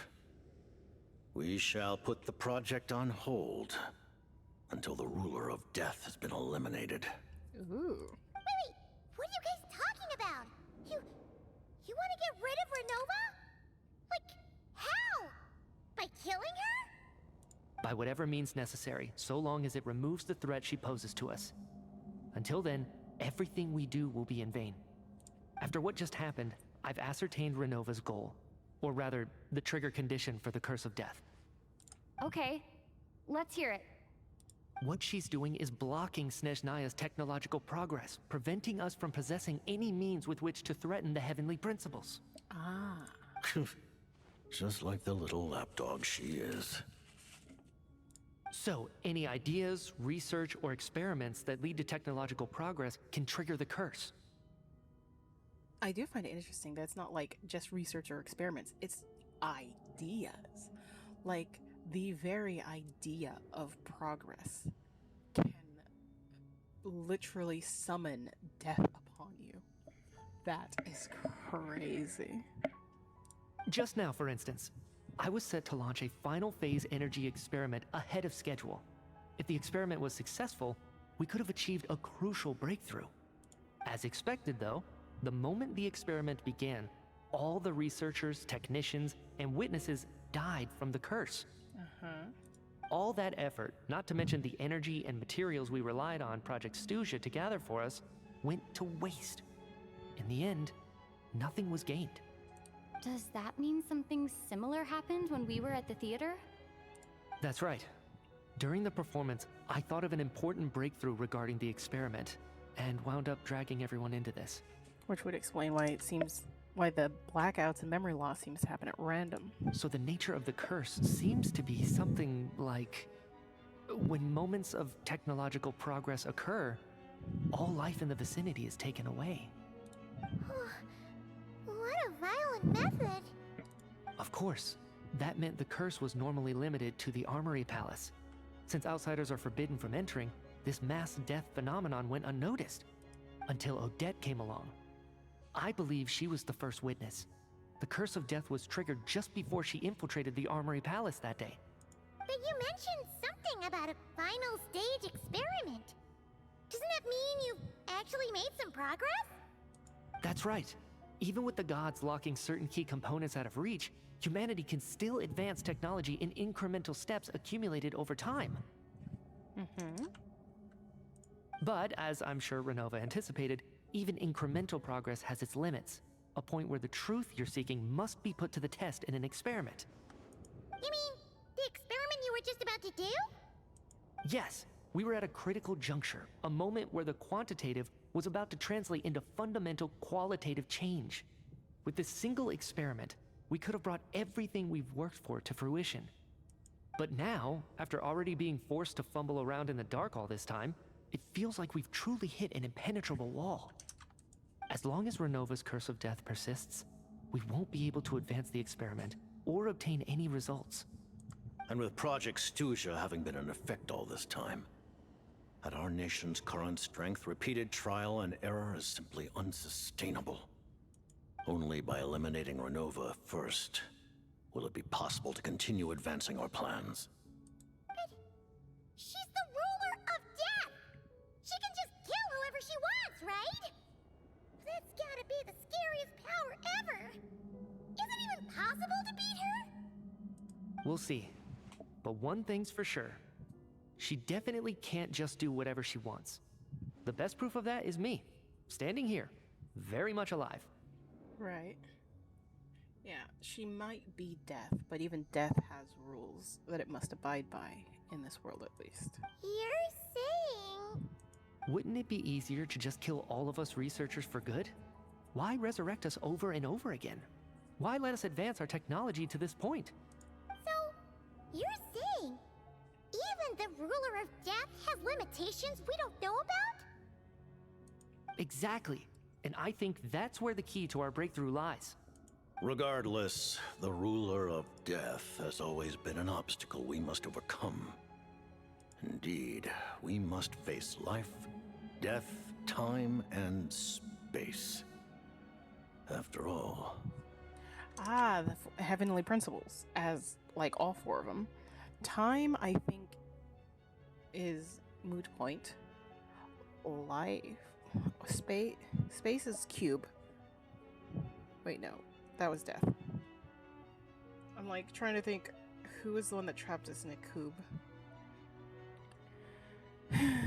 And then life, Rhine daughter? Question mark. Our goal is the heavenly principles. The Fatui want to challenge the heavenly principles? Yeah, that's been pretty obvious for a while. For a long time, I've had a vague suspicion the Fatui and the Tsaritsa were targeting the heavenly principles. But hearing the Jester admit it is still a shock. No wonder the Tsaritsa's goal has always been kept a secret from the people. To be fair, I've personally, like, since basically day one, like, yeah, I've been salty about the Fatui. I don't like all of their methods, but I've been full support, like, for them to challenge the heavenly principles. I am all aboard. What kind of road will that lead Snezhnaya down? Because keep in mind, the heavenly principles are the ones that wiped, oh god, I'm terrible with names. What are you? Oh gosh. Conria. Right. The heavenly principles wiped Conria off the face of the earth, relatively speaking, and cursed its living survivors. Now, Snezhnaya has clearly been going down the road of progress, and Conria, well, perhaps has reached a bit too close to the sun. Like, four people reached too close to the sun, and so an entire nation was destroyed. Yeah, I'm not too sympathetic to the heavenly principles. And the idea that that could happen to Snezhnaya, like, even before we got here, like, that has always essentially been looming. The Tsaritsa cares about her people and understands very clearly, probably more. The Tsaritsa very clearly understands the threat of the heavenly principles far more than we do. So, yeah, no, I'm all for taking the heavenly principles down. Right, rewrite the world anew. In that case... Lord Jester, I would like to request some leave. I'd like some time to organize my thoughts and go over the data. Granted. Get some rest, put the experiment out of your mind, and take care that the curse of death doesn't affect any civilians. Right, basically he's saying, don't think too hard about the project, and accidentally kill some folks, even if they will come back.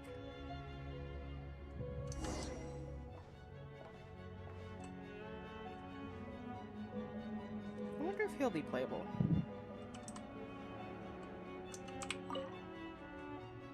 While there is yet time, allow me to offer you my hospitality, honored guest of Snezhnaya.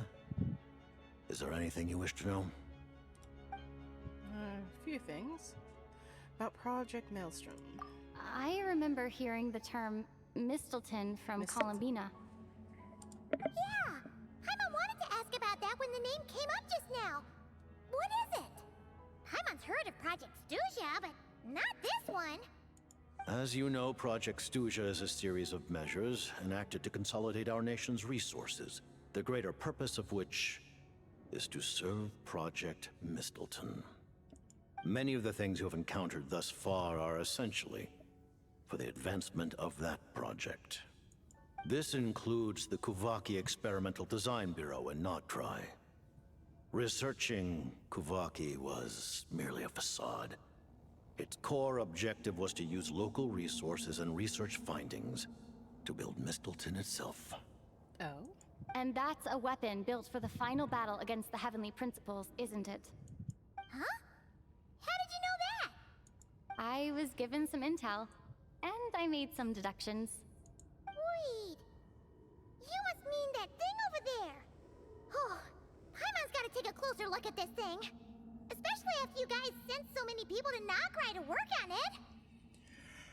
Kuvaki alone will not break through Celestia's defenses, let alone challenge the Heavenly Principles.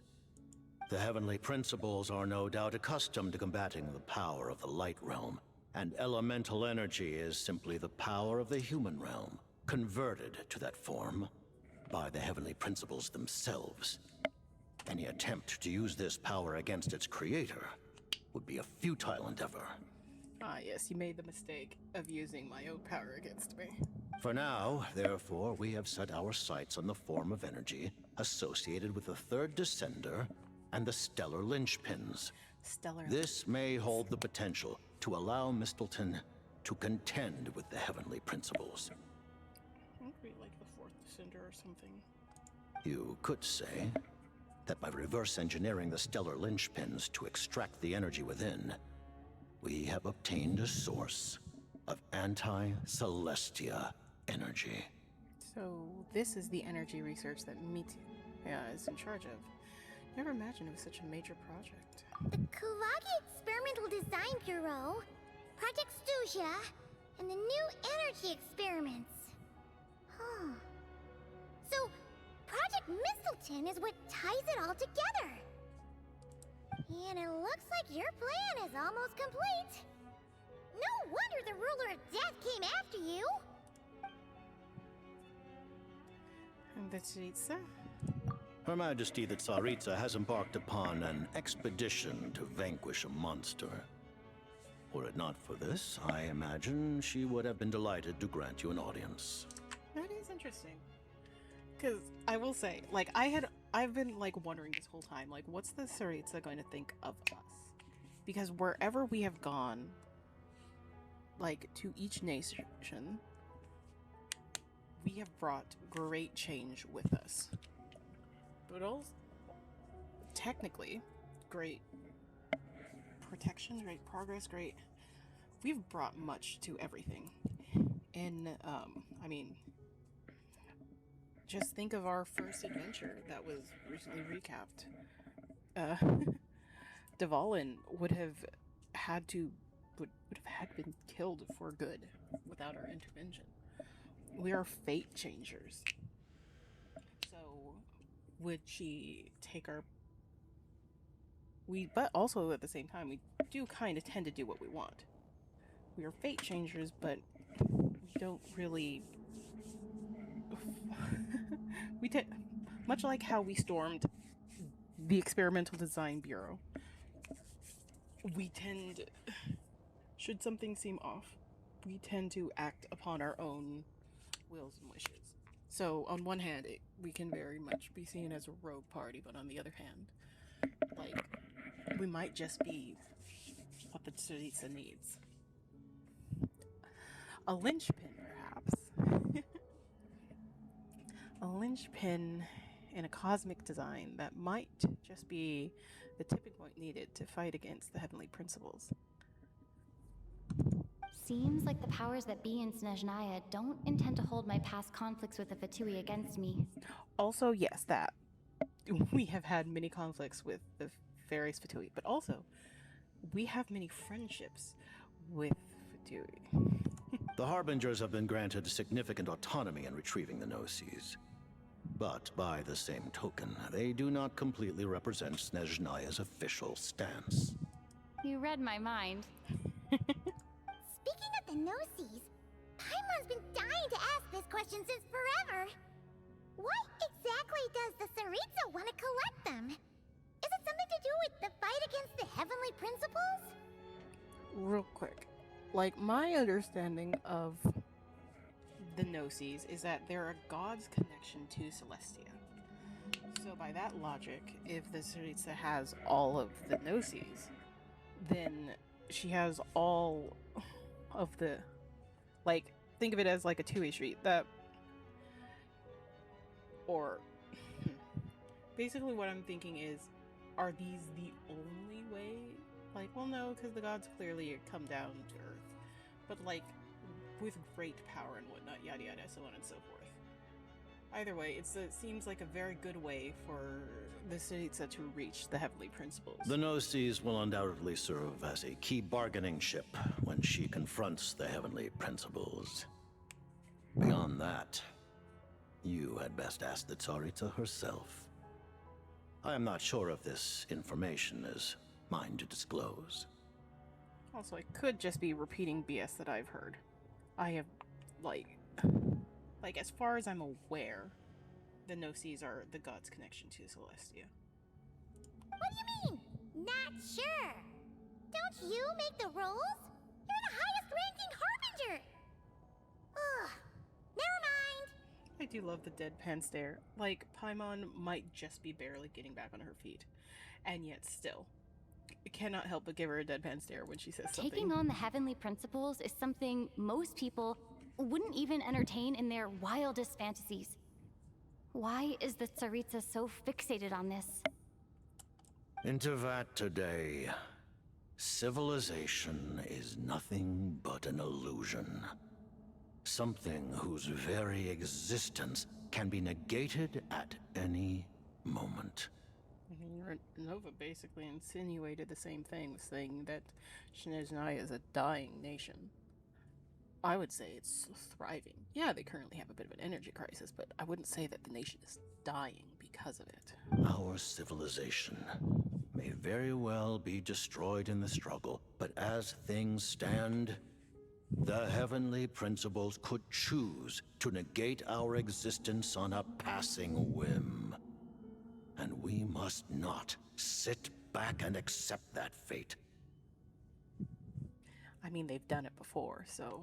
Only by changing the state of affairs, only by overthrowing the Heavenly Principles, can our civilization truly be said to have taken root.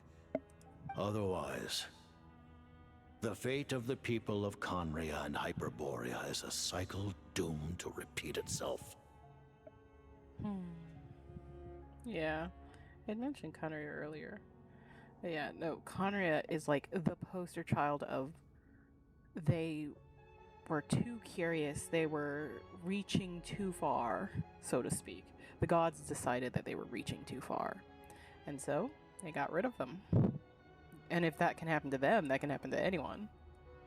So if those in power use it poorly, take it. Accepting potential destruction in return for getting to control your own fate. Honestly, it is a terrifying thing. You might die, but if you live, your life is truly your own. Your fate, your future, not only yours, but everyone you know. Furthermore, perhaps this is still somewhat difficult for you to understand. Are you aware that all the rules of this world are made up of curses? Like the curse of death and immortality? Huh? All of them? Paimon knows about the curse of death you mentioned, and the curse of immortality that you and Dainsleif have. Then, the birth of the Hilly Churls, the rules of Natlan's Ode of Resurrection, those are curses too? Farina's long life seems to stem from a curse placed on her by Focalor as well. Curses and curses. More curses, it seems. Yes. Even a god's love for humanity is a curse the Heavenly Principles inflicted upon the gods. What? Alright, Focalor was like, ah yes, I loved her. And so I cursed her. The Tsaritsa has always had ample reason to hate the Heavenly Principles. If she can seize their authority, she will reconstruct the entire world, and when that time comes, humanity will be completely liberated from curses and lies. Look forward to it. It will be a world beyond your imagination. Though the ordinary people of Snezhnaya may not understand these details, in this frigid land locked in a ceaseless struggle against the environment, in this nation to which the gods have never shown favor, we all believe that standing in solidarity with the Tsaritsa in our shared struggle will surely usher in a new and better world. I will say, I'm not 100% on board with the Tsaritsa remaking the world. She approves. I don't know her. I'm not sure how well I trust her vision of a perfect world. Because after all, the current world is the perfect world considered by the Heavenly Principles. So...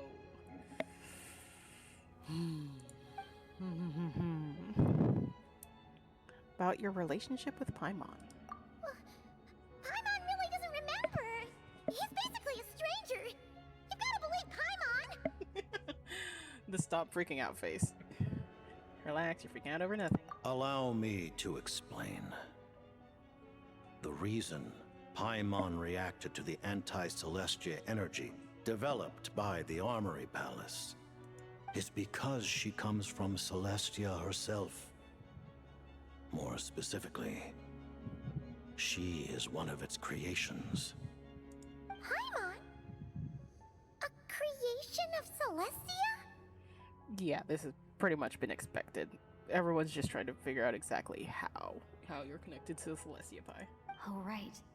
I was blinded by anger earlier, but thinking back on it, Renova also said that Paimon is a creation of Celestia, but she lacks Celestia's power or authority. As you know, the lunar fragments in Nocturne were pulled down from the sky using Fatui technology. But the first application of this technology was in Conria over 500 years ago. I used this technology upon the heavens, and the response I received was none other than Paimon descending from Celestia. I presented her to the Vinster King, but he took no interest in this gift, nor did it satisfy him. Paimon then took up temporary residence in my palace until, of course, the arrival of the Cataclysm. So if she might... Paimon could have very well known her brother. Like... I am very curious if, like, after this story reaches its conclusion, are we going to get, like, a flashback to Conria? And is Paimon going to be there, too? Paimon's a little confused. You're talking about things that happened in Conria 500 years ago. You're saying Paimon was there for that? That means Paimon's at least 500 years old. But Paimon doesn't remember any of that. Falling from the sky, being given away as a gift, none of it. Having lived through the Cataclysm, perhaps you too were burdened with some manner of curse. Although, losing your memories would indeed be the smallest price I've ever seen paid. Maybe she also lost her power. Because, technically speaking, Paimon's only power is to float around. But it's not just her memories from Conria. Paimon doesn't even know how she spent the last 500 years. She only has memories from the past few years. No matter how hard she tries to remember. What was Paimon like back in Conria? Did she know a whole lot because she came from Celestia? Was she super smart? Unfortunately, when you arrived in Conria, your consciousness was like that of a newborn infant. None could say what kind of being you once were in Celestia. During the time you lived in Conria, your personality was no different from how it is now. No surprise, the Vinster King wasn't exactly taken by your charm. At least it sounds like you were able to fly under the radar. Aw, man! Paimon's plan to get her memories back is ruined before it could even start. You know, even though Paimon lost her memories, she still feels weirdly close to you for some reason. That must mean you took pretty good care of Paimon back then, huh? No. On the contrary, I completely ignored your existence, but now as I see it, it is as if you are the only sane thing that survived that era of insanity, and thus are worthy of protection. I accidentally tap. Every so often that happens. On the contrary, I completely ignored your existence. I was entirely focused on my struggle against Troptatir the Wise. Noted. Man, Paimon's gotta stop projecting friendship on everyone she meets. I imagine that while he completely ignored Paimon, he probably wasn't mean to her. And I wouldn't have been surprised if others were more dismissive. Meanwhile, toleration. Traveler? Even though you know Paimon's some creation of Celestia now, you still want her, right? You're not going to abandon her? You're still Paimon to me. Paimon. As long as you're not the Heavenly Principles, we're good. Nah, you're still Paimon to me. Oh, phew! That's a relief. Paimon's just learning about this too. She's barely even processed it. No, I can't think of anything else to ask. Let's talk about what's next. Thank you for telling me so much. I'm a bit surprised, honestly. I didn't expect you to be quite so transparent with me. Given the circumstances, the Fatui need not hide anything from our allies. Allies? To advance Project Mistleton, we must first resolve our issue with the Ruler of Death. And if I presume correctly, you have no intention of letting her actions go unpunished either, do you? That's right. Ever since she said she intends to reclaim Paimon when we next meet, I figured reconciliation was out of the question. No kidding. Against an opponent of this caliber, deliberating over our allegiances would waste time we do not have. We must join forces unreservedly with whomever we can, if we are to stand anything like a fighting chance. You're going to challenge the Ruler of Death? Just for Paimon? But Paimon's only... No buts. I won't back down when it comes to you, Pai. Thank you. Oh, thank you. Oh, gee. Now Paimon doesn't even know what to say. Anyway, Paimon's super touched. The Tsaritsa will return in triumph in short order, and the Fatui shall hold internal discussions regarding the enemy.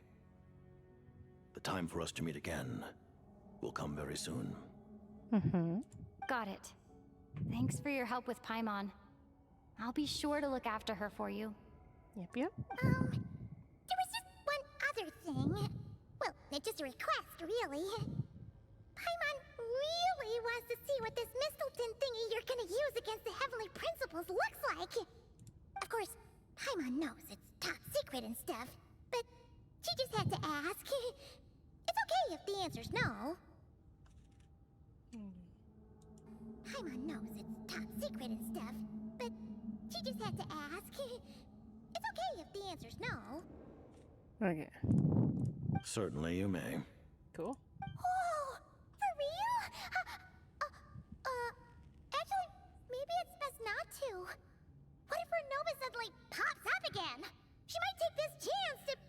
While the technology is not yet fully developed, it has nevertheless reached the stage where Celestia's creations are unable to damage it.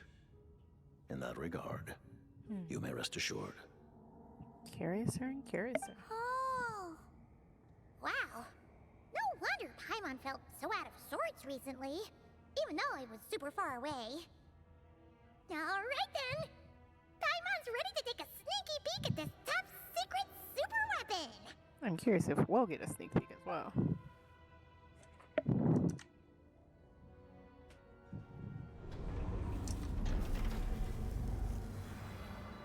A lance?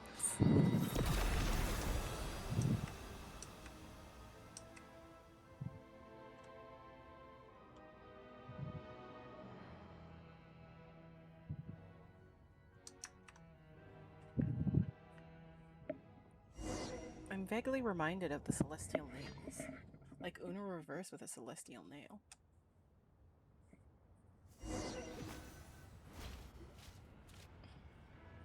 Huh? Oh, hey there, Odette! Paimon? You're okay. Thank goodness. You look well. Have you recovered? Long story short, yep, Paimon's all better. What are you doing here? Were you waiting for us? That's right. When I woke up, I wanted to go in after you, but the guards had woken up as well. It would have been tough to take them on alone, and there was no easy way to sneak past them. So I returned the way I came and waited for you here. It was thanks to you that my soul found its way back to my body so quickly. Thank you. Huh. That actually worked? Nice. I just figured I'd try my luck when that ominous feeling struck me. Really, you should be thanking this thing instead. Right. What is her magic? Because it's specific. Because, like, she specifically has different. Well, that could be it. She has magic. It's not specifically pyro energy. Anyway, and now that things here are all taken care of, I have other things I should get back to. Because she was a witch. The damsel Rosaline was a witch that then whose powers were out of control. Director Chuganov, you're back. We yada. just received notice that Project Stuja has been suspended, so we've convened an emergency meeting. This is the preliminary plan. In addition to expanding production capacity, we've also discussed feasible layoff plans to optimize revenue and expenditure structure. Our calculations indicate that the factory's profits will increase by at least 30%. Just give the word, Director. Dude sounds so happy to be firing people. That won't be necessary. Leave the energy for those who need it. Whether they use it just to get by or to run a business, that's up to them. Start preparing to halt production and lay off the staff. Make sure the workers are able to land on their feet and that they are duly compensated. Thank you all for your hard work during this time. Am I hearing you right? Why?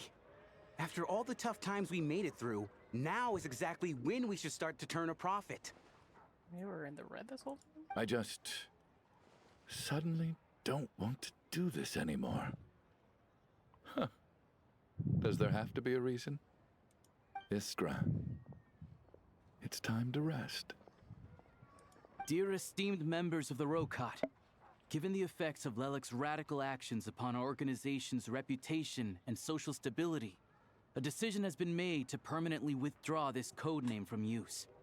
Considering that Lelik did what they did for the benefit of the people, the Rokat has nevertheless negotiated with the authorities, ultimately securing a waiver for all penalties due to them. Lelik will be suspended for a period of time. Depending on their future performance, they may be allowed to adopt a new codename and continue acting as part of the Rokat.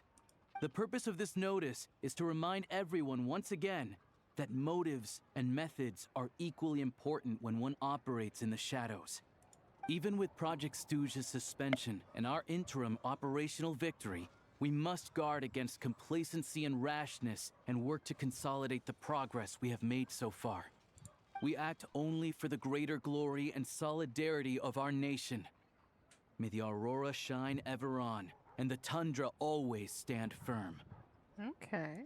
We act only for the greater glory and solidarity of our nation. May the aurora shine ever on, and the tundra always stand firm. Looks like it's finally over. You mean for us? Just thinking out loud. I've never seen the Snezhna Grad Vecha so lively before. Curiouser and curiouser. I never once thought I'd come here. But I understand everything now, Rosaline.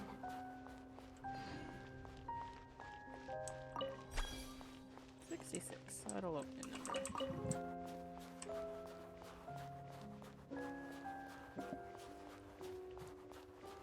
Right, so that time that Rosaline was going to talk to her, where she had her big argument and just yelled, and Rosaline considered the discussion solved.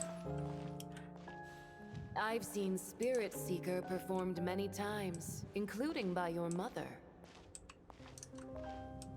Why do you bring that up all of a sudden?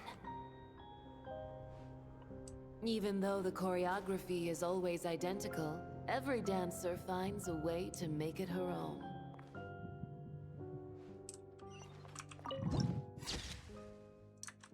Where frost entombs all sorrows. So you actually want to talk to me about ballet? I just think it would be a pity if the dance was lost to history. She didn't teach it to you, did she? That was an unusually subtle taunt for you.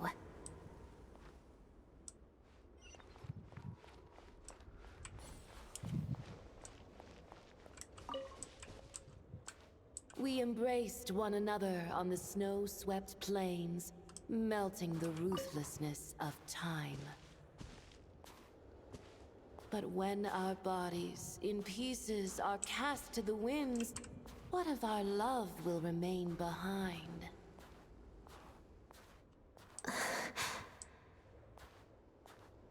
Don't tell me you can't sing. Shush.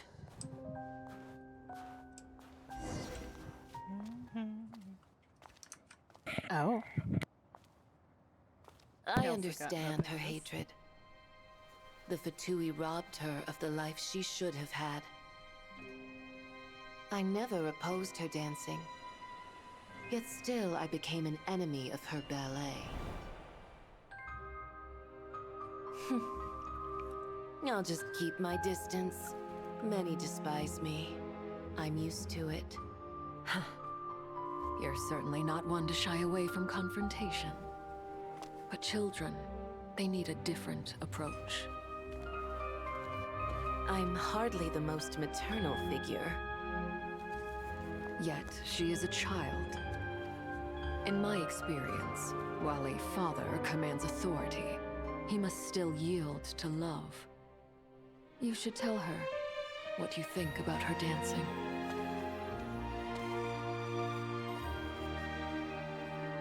Odette will soon take the stage at the Koralyevsky Theater.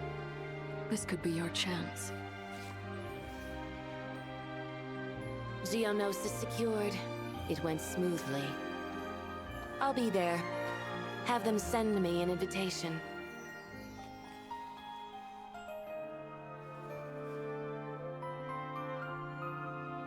Sadly, things didn't work out. Her final words are inside that block of ice. This? Aren't these for monitoring her subordinates? Not yours. This one isn't her witch's flame, but my two worlds' flames. The two worlds' flames can burn away memories. It was my parting gift to Rosaline.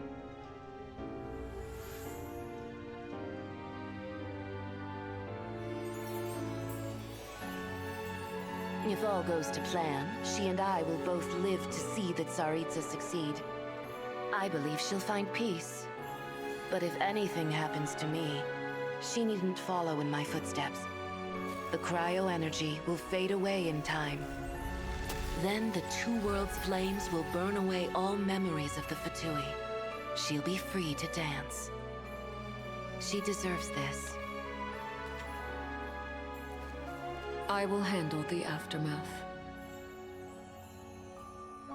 The choice is yours, child.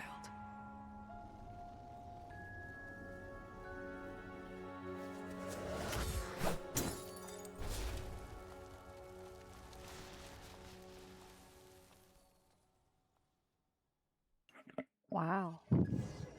Wow, wow, wow, wow, wow, wow, wow.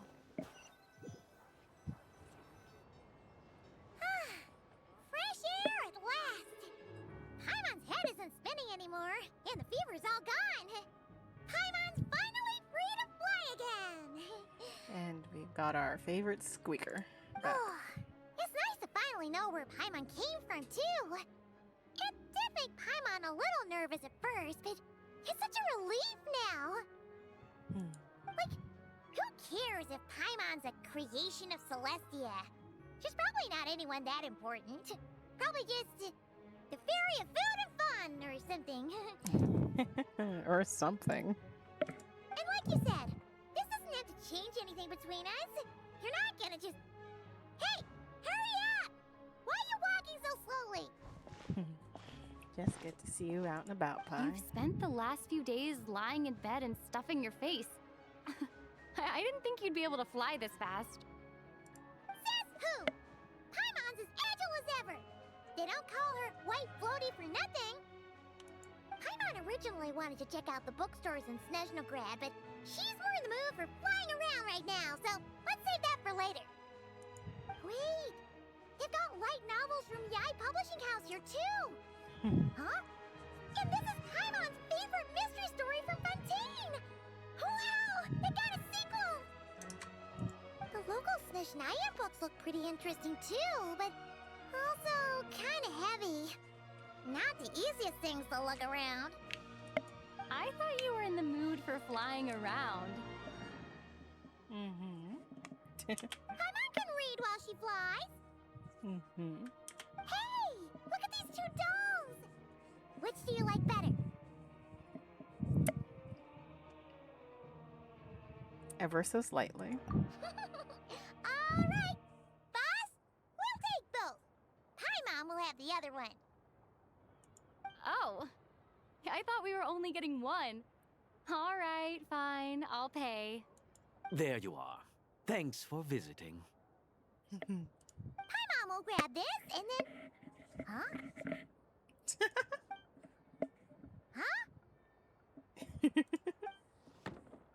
Oh, I love them.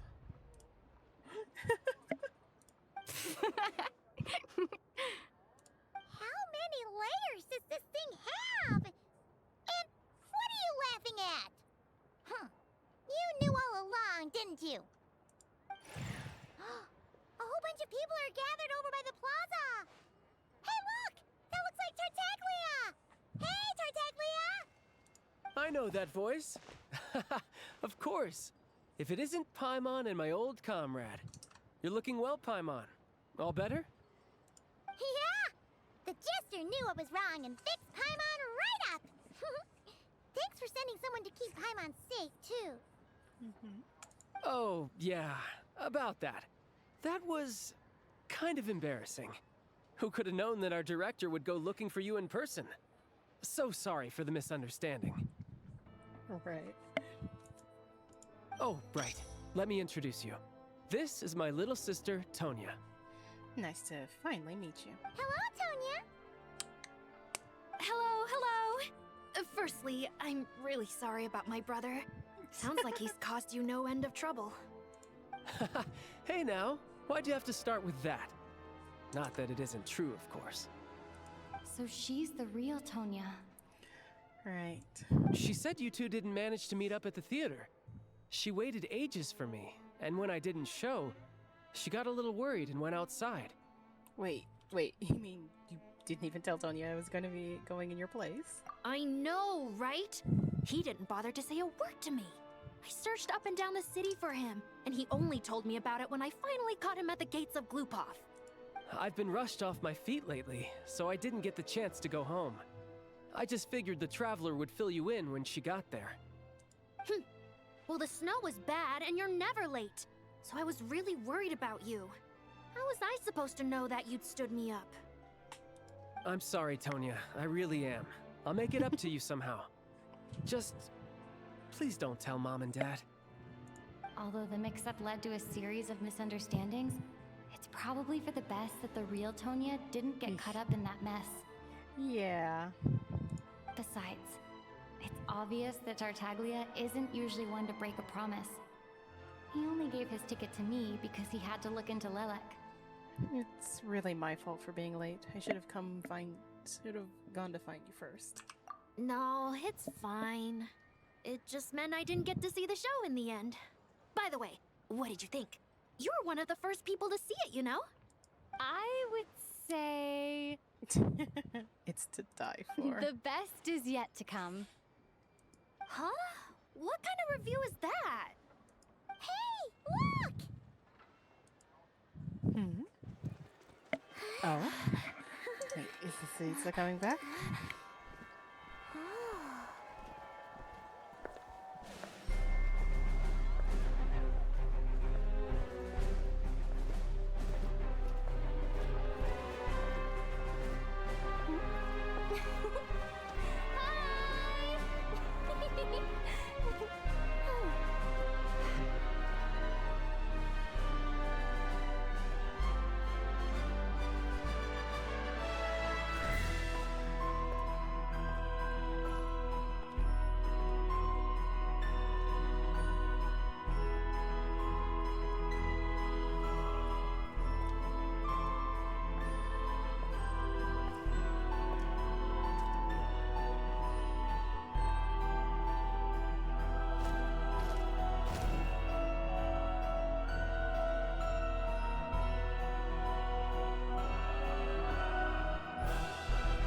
Wow.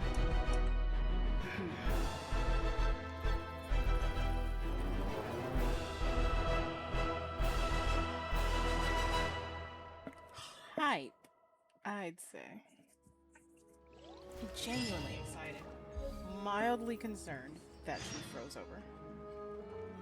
Special selection. I'm sorry, what?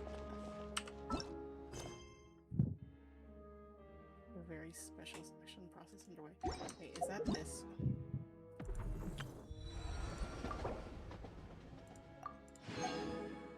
Okay, so we also did her. I'm so torn. Because, like, on one hand,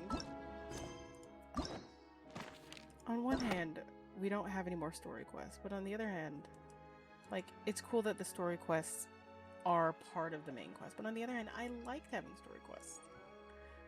Like, they were part of the story, and then additionally, there was this about them. So I'm a bit of two minds about it. And that was Wrath's Nocturne.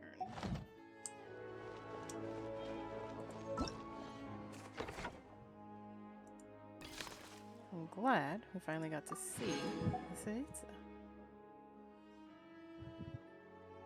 He reunited with Paimon and met Milestrin at the Armory Palace.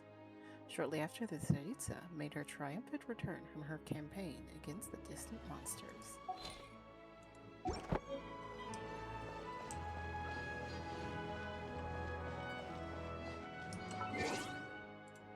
Let's see what has been achieved. Witness Mita step into the snowstorm. Survive the afterlife. Complete Wrath's Nocturne.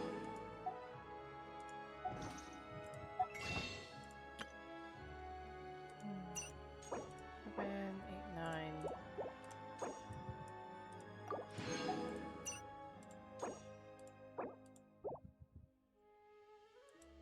I'm quite a ways away otherwise.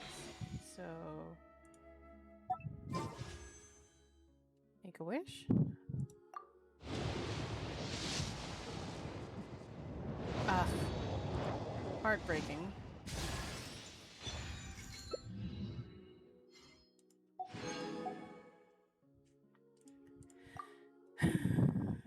Let's see. How far away am I? So there was 10 there, 15, 20, 25, 30 basically. So 3 temples away. 3 temples in isn't the most. Anyway, it's crazy that the States is back. Also now, can we finally go over here? I don't think so, because there's literally nothing there.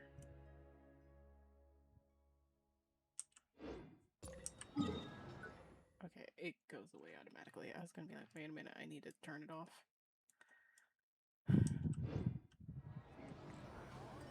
Anywho, it says back in Snezhnegrad. Snezhnegrad? Ever frozen earth. Flame Feather Valley. I wonder if this is where Rosaline's from. Baltic Tundra. Felt Frost Peak. Yeah.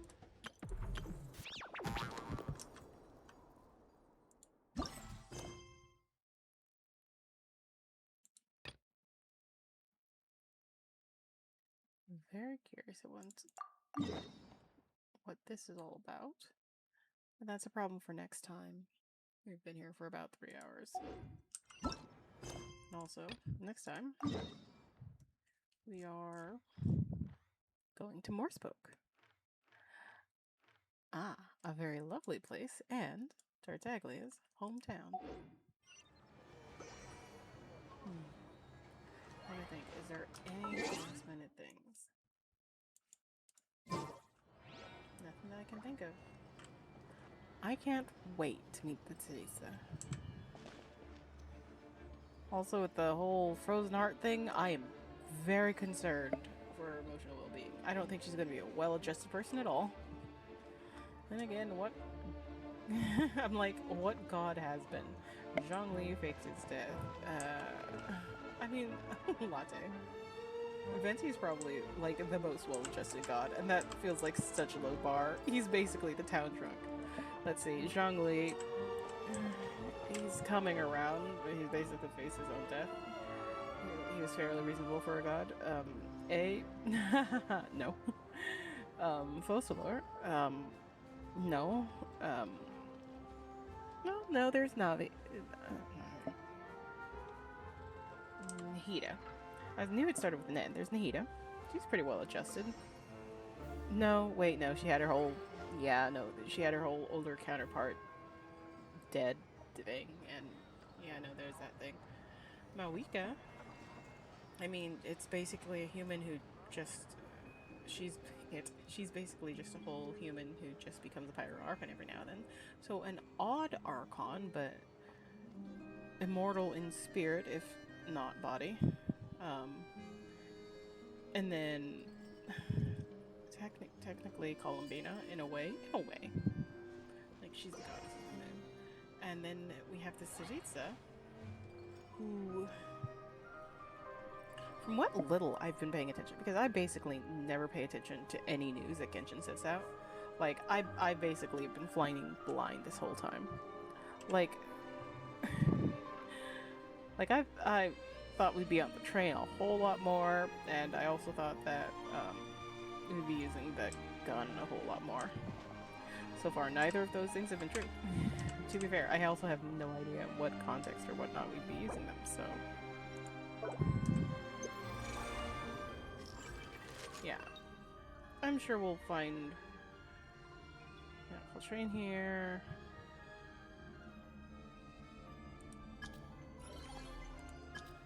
No information about this building. The building entombed in ice. It was once recorded this building was frozen. On that day, work across the snow was suspended for half a day to commemorate a certain Harbinger's passing. Harbinger, a colleague of the director we met at the Abandoned Station, so is this probably the tomb of a Harbinger? I see, regarding relevant information, this I see the piles is the tomb that sees Harbinger named Senora.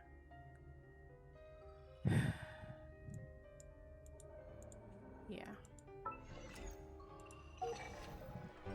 I will say, Rosaline, at the very end of the game, I was poking at friends, they were like, oh yes, Genshin always, not Genshin so much, but MiHoYo was like, they're like, oh yes, MiHoYo always brings enemies as playable characters eventually. And I was like, I'm content letting Rosaline be a villain. I love her as a villain. She was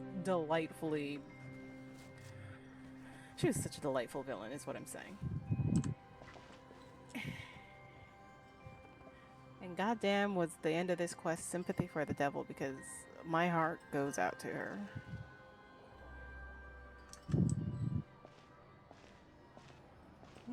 Wasn't quite what I was expecting to happen. None of this quest was. It's like plot twist long plot twist. We learned about Paimon's backstory. Dog. Well, Pup. can come home. Target cannot be captured. He does not want to come home. Fine. It is what it is. Yes, yes. There it is. Fabovision. But yes. So Tsaritsa's back. And, you know, Loki, this gives the idea of a crown. And like an eye.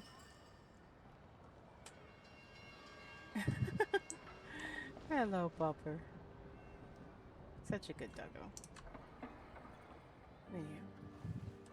We'll continue in... Good Bopper. We'll continue our questing next time. Where is the... Mutual aids and blooms into the Frostlands. We'll get into detail with that later. But until then, well, no dog butt, but until then, I'll catch you later, my darlings. Bye. Such a good puppy.